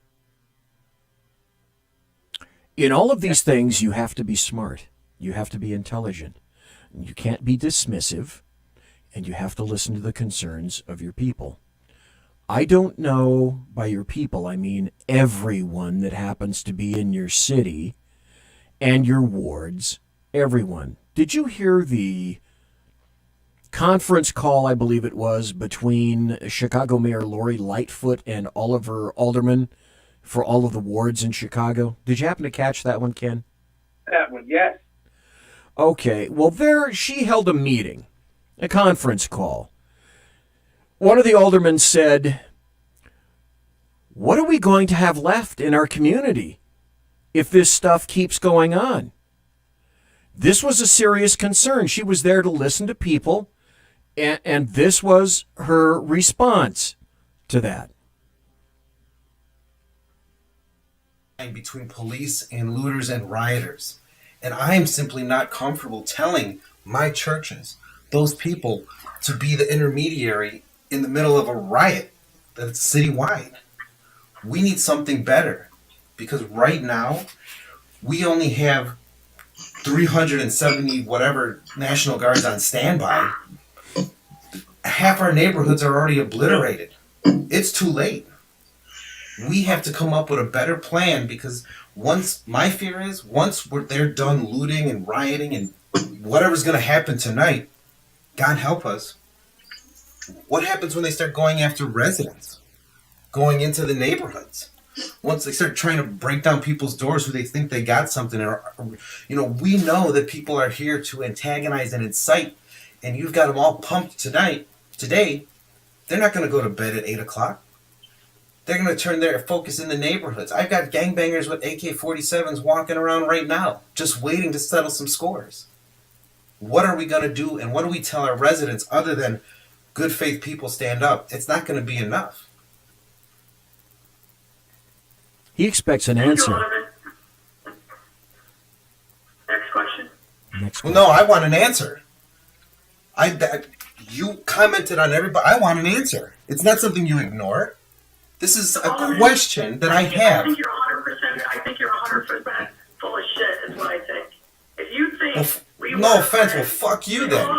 Who are you to tell me I'm full of shit? And if you think we were not ready and we stood by and let the neighborhood go up, there's nothing intelligent that I can say to you. Well, maybe you should come out and see what's going on. One of the stupidest things I have ever heard. I understand you want to preen. I understand. It's preening. Mayor, you need to check your fucking attitude. That's what you need to do. Because right now, no, you need to check your attitude. Wait a minute. I'm being disrespectful. She just told me I'm full of shit. And this is what passes for good conversation with leftist mayors. And that's exactly, folks, denizens that live in urban rat cages in America like Chicago. That's what passes for respect and her consideration of your concerns in America, the United States of America. Can I also say here, BZ, that people don't understand that when police are pulled to do large-scale protests that eventually turn into riots, they are pulled out of neighborhoods that need the greatest amount of assistance. During that weekend of the riot, 19 people were killed in Chicago and 82 people were shot. Why? Because those gangbangers realized there's nothing stopping us from doing what we want to do. Bingo. There was an article from the Chicago Sun-Times over this weekend. 18 murders in 24 hours inside the most violent day in 60 years in Chicago. And Mayor Lightfoot is dismissive as, well, your concerns are no concern of mine. And you're exactly right, Ken. While those cops were protecting and dealing with rioters, payback was acquired on all sorts of various fronts in Chicago. And I don't hear anything. I hear chirping crickets from that. Here's another article that I should bring to everyone's attention. The same thing happened in Los Angeles. LAPD homicides up 250% in the first week of June. What was the first week of June? Oh, that's right. That's when Los Angeles was on fire. Also, from the New York Post. Now, we know for sure that we've had 3 officers killed in the riots. There were 700 officers injured in the protests across the United States. Here in Sacramento, we had 7 officers that were injured. And now Seattle protesters have declared that there is a cop-free zone. And how did we get a cop-free zone? Because Seattle administrators told their police to abandon the East Precinct. Now, the chief, Carmen, said, "Oh no, we didn't abandon this," she said, as they were removing files and equipment and vacated every bit of personnel from that East Station. So right now, that area for 6 blocks is called the Chaz. That's called the Capitol Hill Autonomous Zone. And so here we go. This is interesting. What happened almost immediately? No chanting, no harpsichord, no patchouli oil. No, instead ID checks at each one of its 6-block borders. Cash for entry. They have instituted their own version of stop and frisk, their own police force, a shakedown of businesses for cash, for protection, like the mafia. Well, apparently leftists and anarchists, they do like borders, and they do like walls, and they do enjoy graft and corruption immediately. And so Antifa came up with a list of demands. They actually proffered a list of demands to the city council. The police department and attached court system are beyond reform. We do not request reform. We demand abolition. Abolish the police. Abolish the courts. There's a massive list. There's not even remotely enough time to go down this. You know, in addition to that, the Seattle individual, can we call them Seattle anymore? Because they actually asked to succeed the United States of America. Because I think of them as a foreign nation now. And if anything, shouldn't it be time for our military to absolve our foreign nation that's been born within us? Can I throw something out to you, Ken? Because there are two major serious minds about this. I was on the Jeremy Hansen show last night. He is of one mind. I am of another. These are terrorist folks. The powder keg isn't far from blowing. But people are now saying the federal government should step in. I'm suggesting this. Don't send in anybody. This is a local government creation, and a local and state government can repair it. But they got to have the will to do it. Their lack of will, when they have all the equipment and personnel to do it themselves, in my mind, does not constitute an emergency. The city of Seattle, what they did is they groomed and they coddled and they petted and they nurtured and they sucked off the cocks of all those little lizards until it became a big-ass dragon. So if you, Seattle, lack the will to repair this yourselves, okay, I have some options for you that I've thought through. What you need to do is coordinate with your local law enforcement to take your city back. And ask for the help of King County. Ask for the help of surrounding cities and counties. And then number two, maybe you can ask for state assistance. I watched Governor Inslee profess absolute ignorance of this situation yesterday. That's a lie. He knows precisely what's going on in Seattle. And here's the other point. It is the governor's job to request the National Guard assistance, and here's the rub. Here's what he's facing. Here's the decision Jay Inslee, massive leftist, is facing. Washington and Governor Inslee very well might not request the National Guard, and I think the last thing is he said he's not going to, because of three things. Because it would acknowledge, if they did, it would acknowledge these three things. Number one, that Washington can't handle their own people. Number two, that asking D.C. for help is acknowledging their fundamental errors in appeasement and capitulation. And number three, and this is probably the most important to them, it would give a win to President Trump politically. And Democrats or leftists, they can and will never, ever, ever, ever, ever, they cannot and will never accede a win. Or they cannot afford to yield a win to OMB, because it would prove that their foundational tenets and their beliefs are insidiously corrupt and unworkable. So what you're going to see potentially is an entire city in the United States of America sacrificed on the altar of political correctness by the WCM, the woke child mob. Now, I want to make this very plain. Not by blacks, not by BLM, by GAUPs, guilty over-educated white people, and the WCM, the woke child mob. I'm suggesting let Seattle stew in its own festering broth.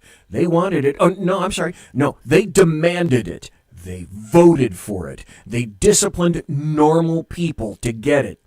So I say, you know what? Give them what they want. A balkanized city, a balkanized state.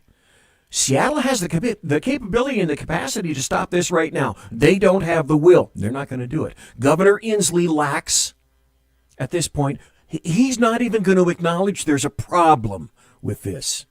And you know what? The only thing that would make a difference is if Microsoft and Amazon said, you know what? We're done. We're done.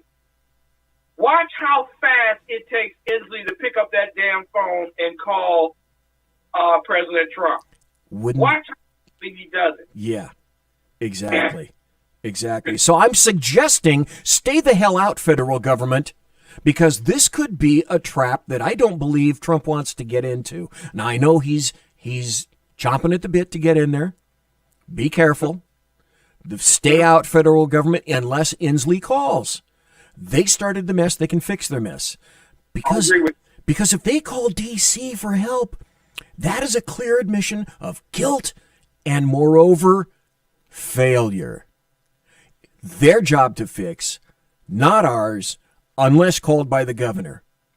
I don't think he's going to do it. I say wait for Governor Inslee to make that phone call. Yeah. Because eventually, those individuals who are running out of food and running out of water will become a little bit more rabid and voracious, and they will begin to spread their anger and hostility across Seattle. This just came out, and I want to play this for you, Ken McClinton. Someone in Seattle might be seeing the sun on the horizon. The chief of police of Seattle, Carmen Best, she's having second thoughts about this. And this is her in the chief's message to her police. This is Chief Best, her address to officers. You know what this is? This is glorious. This is her throwing her mayor under the bus?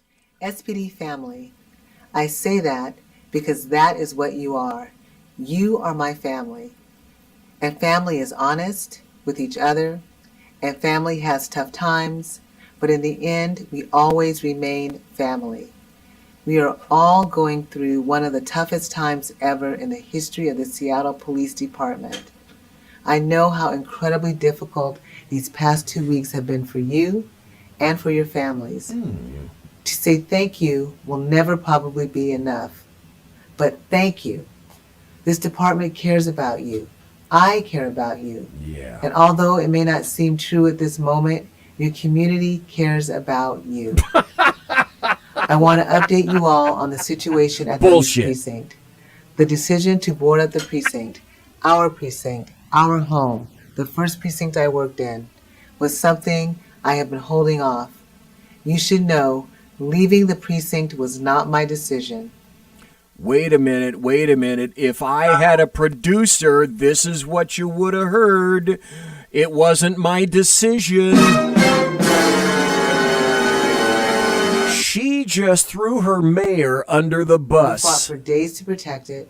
I asked you to stand on that line, day in and day out, to be pelted with projectiles, to be screamed at, threatened, and in some cases hurt. Then to have a change of course nearly 2 weeks in, it seems like an insult to you and our community. Seems like. Ultimately, the city had other plans for the building and relented to severe public pressure.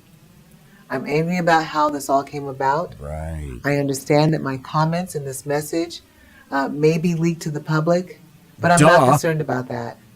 I stand by what I'm saying. We had solid information to believe that anti-government groups would destroy the precinct once we left, whether through vandalism or arson. As you might have heard, the... Stop for a second. Isn't it convenient, folks? Church lady, isn't it convenient for her to make this statement now when her nose was up the ass of the mayor not very long ago? The fire department was nearby to protect the precinct and the entire residential block from a real risk of a large-scale fire. Chief, question for ya. Whose ultimate responsibility is your department? Yours? Is it the mayor's? No. Could you possibly, Chief Carmen Best of the Seattle Police Department, have said to your mayor, go to hell? And this is the problem that I have with administrators in law enforcement today. You're not telling enough people to go to hell. That you're going to support your folks, your police, and defend your police station. You're not appeasing anybody today. You're not letting anybody defeat you today. You have all the people, all the equipment, and all the will necessary to defeat these terrorists in Seattle. And yet you listen to your mayor. Here's why. Because you're an appeaser, and you have no courage. And I know you have no balls. I've seen women in law enforcement with bigger balls than men. Yeah. Many times. So don't tell me that women can't have bigger balls and more testosterone and greater courage than men, because they sure as shit can. You had the ability to tell your mayor, fuck off and go to hell. And you know why you didn't do it? And various police administrators around the United States of America, you know why you haven't done that? Because you want to keep your job, and you'll do anything you can to do it, including sacrificing your own troops, including sacrificing your own citizens that you are sworn to protect, lives and property. Okay, Carmen, keep it going. This week, there have been demonstrations and what I understand were threats against a news reporter on Capitol Hill. There was vandalism to our city streets and our building. But today, the precinct remained standing. No officers were hurt, no force was used. We have heard that there are armed people patrolling the streets near 12th and Pine. Of course, this is... You didn't see the video. That was air quotes, patrolling. Patrolling. It's very concerning, especially because we don't know who these people are. We've also received report that these armed people may be demanding payment from... Who's the chief of police? Who can do something about it? Who is the chief of police? Who can do something about it? Business owners in exchange for some of that protection. We've also heard that they may be demanding to see identification from people who live in the area. This is not legal. Did you just hear, folks, what she's saying? They're shaking down people in this autonomous zone. They are enacting their own police forces. Everything that they said that they despised, they are doing themselves. They are initiating their own borders. They are initiating their own police and law enforcement and authority, the same thing they want abolished, and they are shaking down businesses and citizens to enter their good area. And they're also enabling, guess what? Their own version of stop and frisk. What the fuck? Mm. Do you want to hear any more of her, Ken? Yeah, actually I do, but I do recommend that someone please tell her that the number to call is 911. I'm just saying. What happens when you have no courage and you're 911 and you refuse to respond? And we've asked anyone who may be experiencing this to come forward and file a police report so that we can investigate these crimes. Translated, left speak, because, I speak leftist. We'll get to that shit in our own damn good time when we're good and ready, or until you forget about it, and it's entirely impossible that you could forget about it. In closing, I mostly just wanted to share how I feel. Yeah. I am very thankful and very grateful for each and every one of you every single day. You are doing such incredible work, but I know you feel underappreciated. However, I do believe that most people in Seattle support the police department and its officers, even though they may not be the ones posting on social media. They and I will continue to have your backs to support you and appreciate all that you are doing in the name of public safety. Thank you and stay safe. Okay, couple of points. Can I just say quick, Beezy? Oh, sure, please, Sir Ken. The great thing about that is that she was able to make that Zoom call from Florida. That I appreciate. She was on a Carnival cruise line in uniform with a backdrop.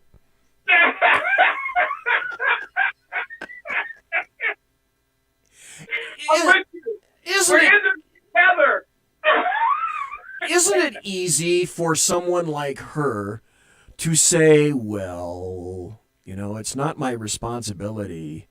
I didn't put those people in the ovens. I didn't take their teeth in their suitcases. It wasn't me.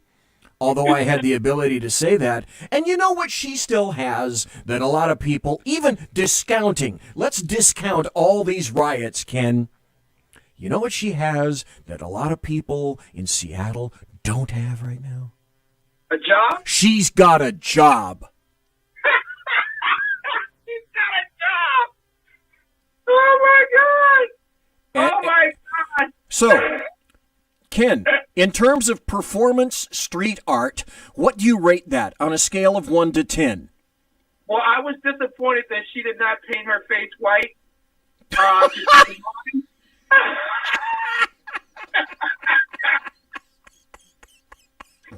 But overall, I would give it 5. I think she deserves to go to Vegas. I really do. I think she could use a little bit better voice inflection. What do you think? A little bit more strain in her vocal cords so that she shows that she's really stressed. I mean, this is really weighing heavily on my brain. I don't know. I come to you today without crying and telling you that I did everything I possibly could for you people, except tell the mayor to fuck off so that I can do my job and then put my troops out there and do their damn jobs. Tell you, if your mayor is in Minneapolis and in Seattle right now, and they have not fired their chiefs, you should fire them. Those two people did the ultimate thing that you don't allow to happen. You don't give up the police station. You just don't give it up for any reason. You have to take misery. You don't give up the evidence room. You don't give up the conference room. You don't give up the chief's room. You don't give up anything. The stronghold must stand. Well, unless you want to make sure you get to all the best drugs and guns first. So I told you about Jay Inslee, right? The governor of the state of Washington. And I said, because I just noticed this story. This was yesterday, late yesterday. And I said, I think Jay Inslee is not going to call the guard. Well, this story just came out. Jay Inslee laughs about Antifa's rebellion in Seattle as he demobilizes the National Guard. As Antifa militants have taken over 6 blocks of Seattle's Capitol Hill district, calling it the Capitol Hill Autonomous Zones, or the People's Republic of Capitol Hill, Governor Jay Inslee laughed about this open rebellion, saying he hasn't heard about it. Inslee added the National Guard is demobilizing, and his chief of staff suggested that even if an open rebellion had broken out on the streets of Seattle, it would be up to local authorities to fight it. Guess what, Seattle PD? You dudes and dudettes are on your own. Okay, if you're listening, you can stop this. You can say we're moving Microsoft right now to tech. And I'm quite certain by tomorrow morning, military forces will be flying over, and this will be all over very quickly. Yeah, you just got to make a A decision and B a phone call. You're not going to do either one. Right. There are 2 things that I want to mention. Then I'm suggesting that we can wrap this up. Good, sir, Okay. Ken. And if I can add one thing. Yes, sir. If I can add just this one thing, I want to thank the good people of the Monument Avenue Preservation Group, an association that preserves, protects, maintains, and celebrates the Civil War commemorative monuments on Richmond's Monument Avenue in Richmond, Virginia. They will not be taking down the Robert E. Lee statue. A circuit court judge, forgive me, not a federal, but a circuit court judge has issued an injunction against Virginia Governor Ralph Northam and the state director of the Department of General Services, stating that they cannot tear down the statue. The main reason is there's a contract that goes back to 1890 that says that the city must allow the family that takes care of it permission to take care of the statue itself. So there's no doggone way they can break that contract. Congratulations, Monument Group. We really appreciate you. America loves you. Every once in a while, we get a win.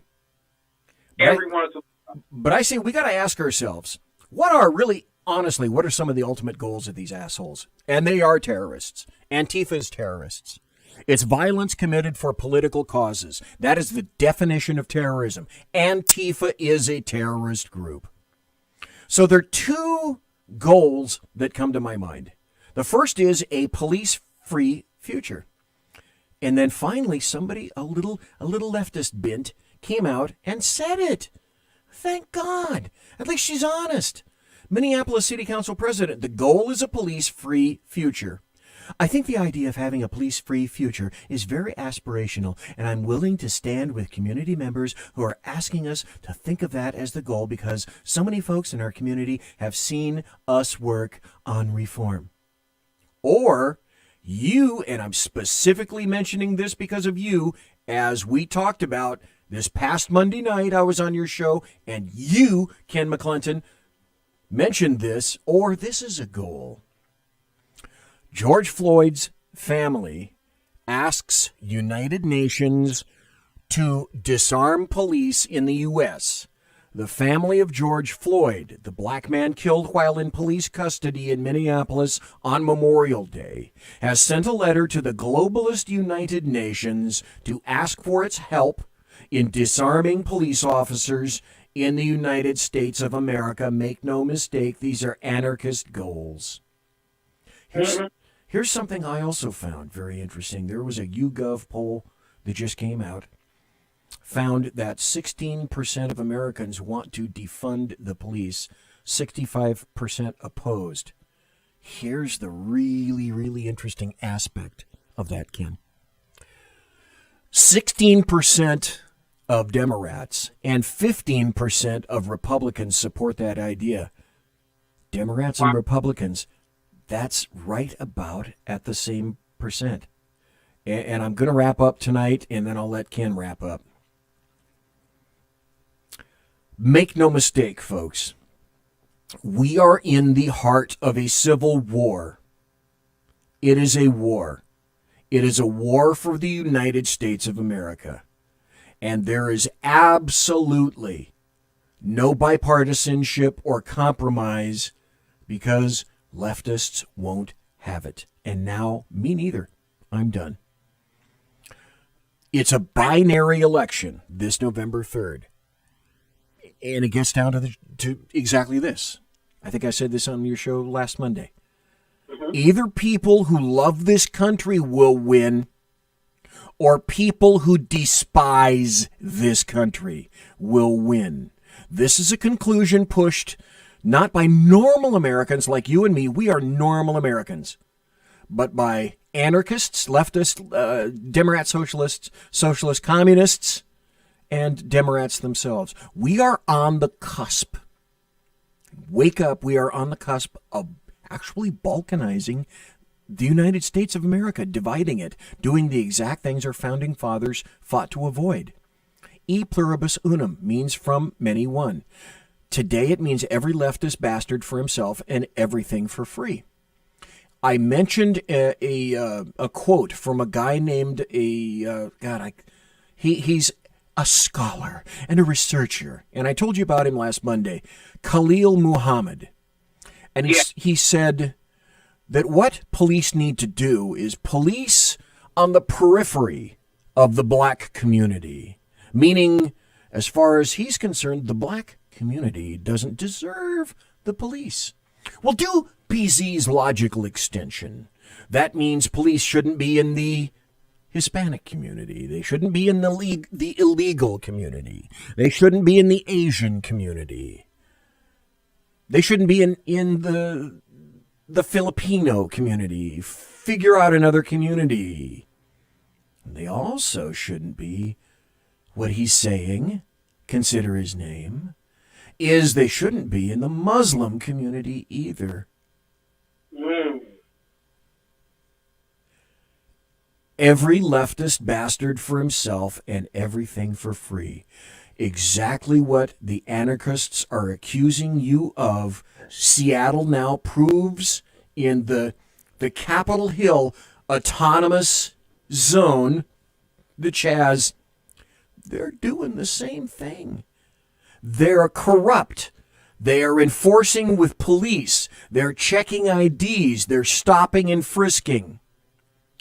And they're fining people for protection.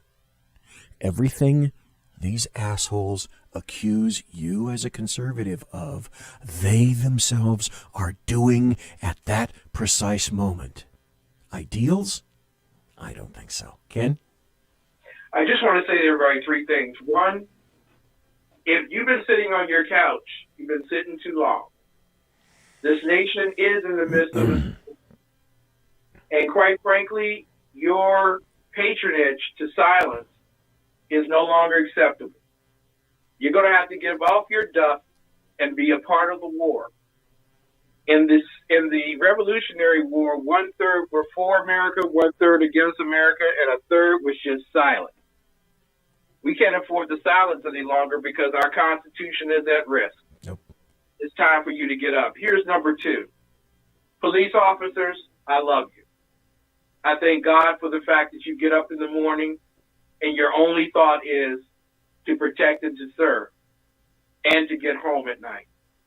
I know the majority of you do a soundfully great job every single day, and you put up with a lot of nonsense from a lot of people. I thank God that you get home at night, and I pray your parents, your family, and everyone else around you safety, joy, and prosperity forevermore. Here's the third thing I'm going to tell you. Some of you cowards have been sitting out there thinking Donald Trump can do it all by his doggone sense. He can't. And he showed you when he took over the city of D.C. for 24 hours with the military. He's showing you right now that we are diseased in every cultural institution. Our hearts and souls are for him, but now our bodies must direct towards him. That means you need to make certain that the people that you are electing to office will do the job necessary to cleanse out and to eliminate every threat to the U.S. Constitution. That means at home and abroad. Ken McClinton, I thank you for being here tonight. Before you go and before I bow out, tell people where you can be found and tell people about your show, please. Well, I thank y'all so much for bearing with me tonight. And it's a great joy always to talk with BZ and to be a part of SHR Media. TECN TV is the place to be. We are the best in urban conservative news, talk, and movies. And this weekend is movie weekend, so I encourage and invite each and every one of you all to come out to movie weekend. 5 great movies playing on our network. You can find us at theexceptionalconservativeshow.com. Theexceptionalconservativeshow.com. And in addition to that, you can go to DuckDuckGo and type in TECN TV. We will pop up, and you'll be able to connect with me, watch all the great shows that are on our network. In addition to that, watch my show that comes on Monday through Friday at 9 p.m. Eastern Time. Monday through Friday at 9 p.m. Eastern Time. It's called The Exceptional Conservative Show. Thank you so much. God bless you, man. I love you, and I look forward to having you back on Monday night. Thank you, sir. And truly, thank you, because it's 10:21 on the left coast p.m. It's tomorrow. It's Friday where you are. You stayed up to be with me tonight and to express your views and viewpoints. It's 1:21 a.m.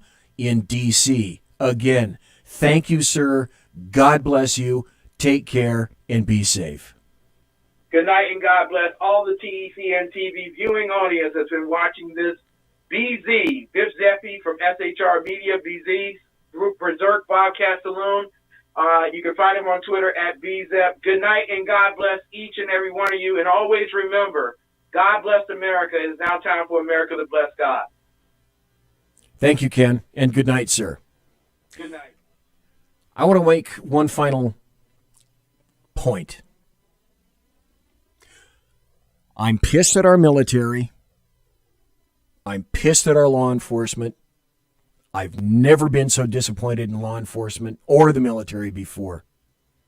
But I draw, in my mind, a very clear and distinct line. My umbrage is not with the good men and women who do the damn job. I worked with some extraordinarily good and courageous people over the years.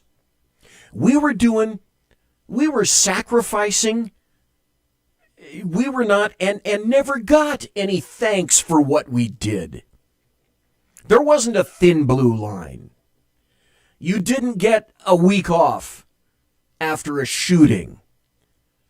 You got the sergeant chipping in your ear to clear the call and go to the next call. And that's the way we were raised. And that's how we worked.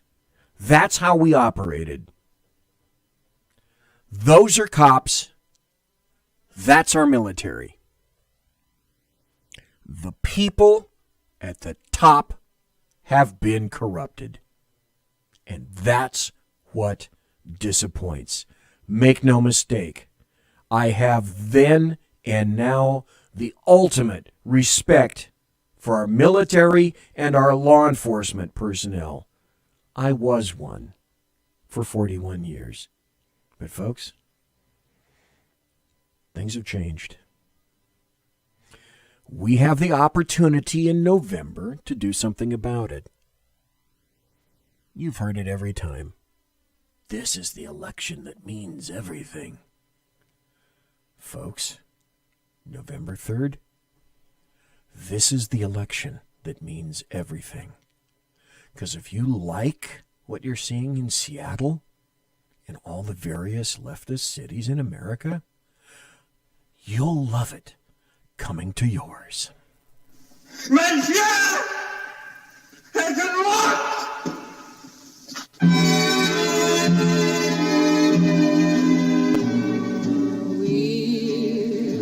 Ladies and gentlemen, boys and girls, children of all ages, thanks for listening to the Bloviating Zeppelin's Berserk Bobcat Saloon radio show, live and direct right here on the SHR Media Network. If you want to contact me, you can find me on Twitter at BZEP, at BZEP, and my blog at bloviatingzeppelin.net. Promotional consideration is by the Lockheed Martin Skunk Works and also by Boeing. If it ain't Boeing, I ain't going, and also by Pratt & Whitney Engines.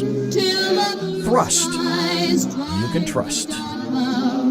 Tiaras are by My Little Pony. Thanks to my personal KC-135 Kettle One refueling team, with whom I shall be consorting in less than an hour, and thanks to Ken McClinton for being here tonight. Thanks for everybody watching in Facebook, being in Facebook chat. My apologies for Facebook not working so well. Thanks for people listening to me at shrmedia.com and being in the SHR Media chat room. I'll be back next Tuesday night with Dwayne Patterson, producer for the Hugh Hewitt radio show, and an all-around great guy. Knows how to work a hedge trimmer. Thanks for listening. God bless, folks. Take care. Have a great weekend. Be safe. See you next Tuesday.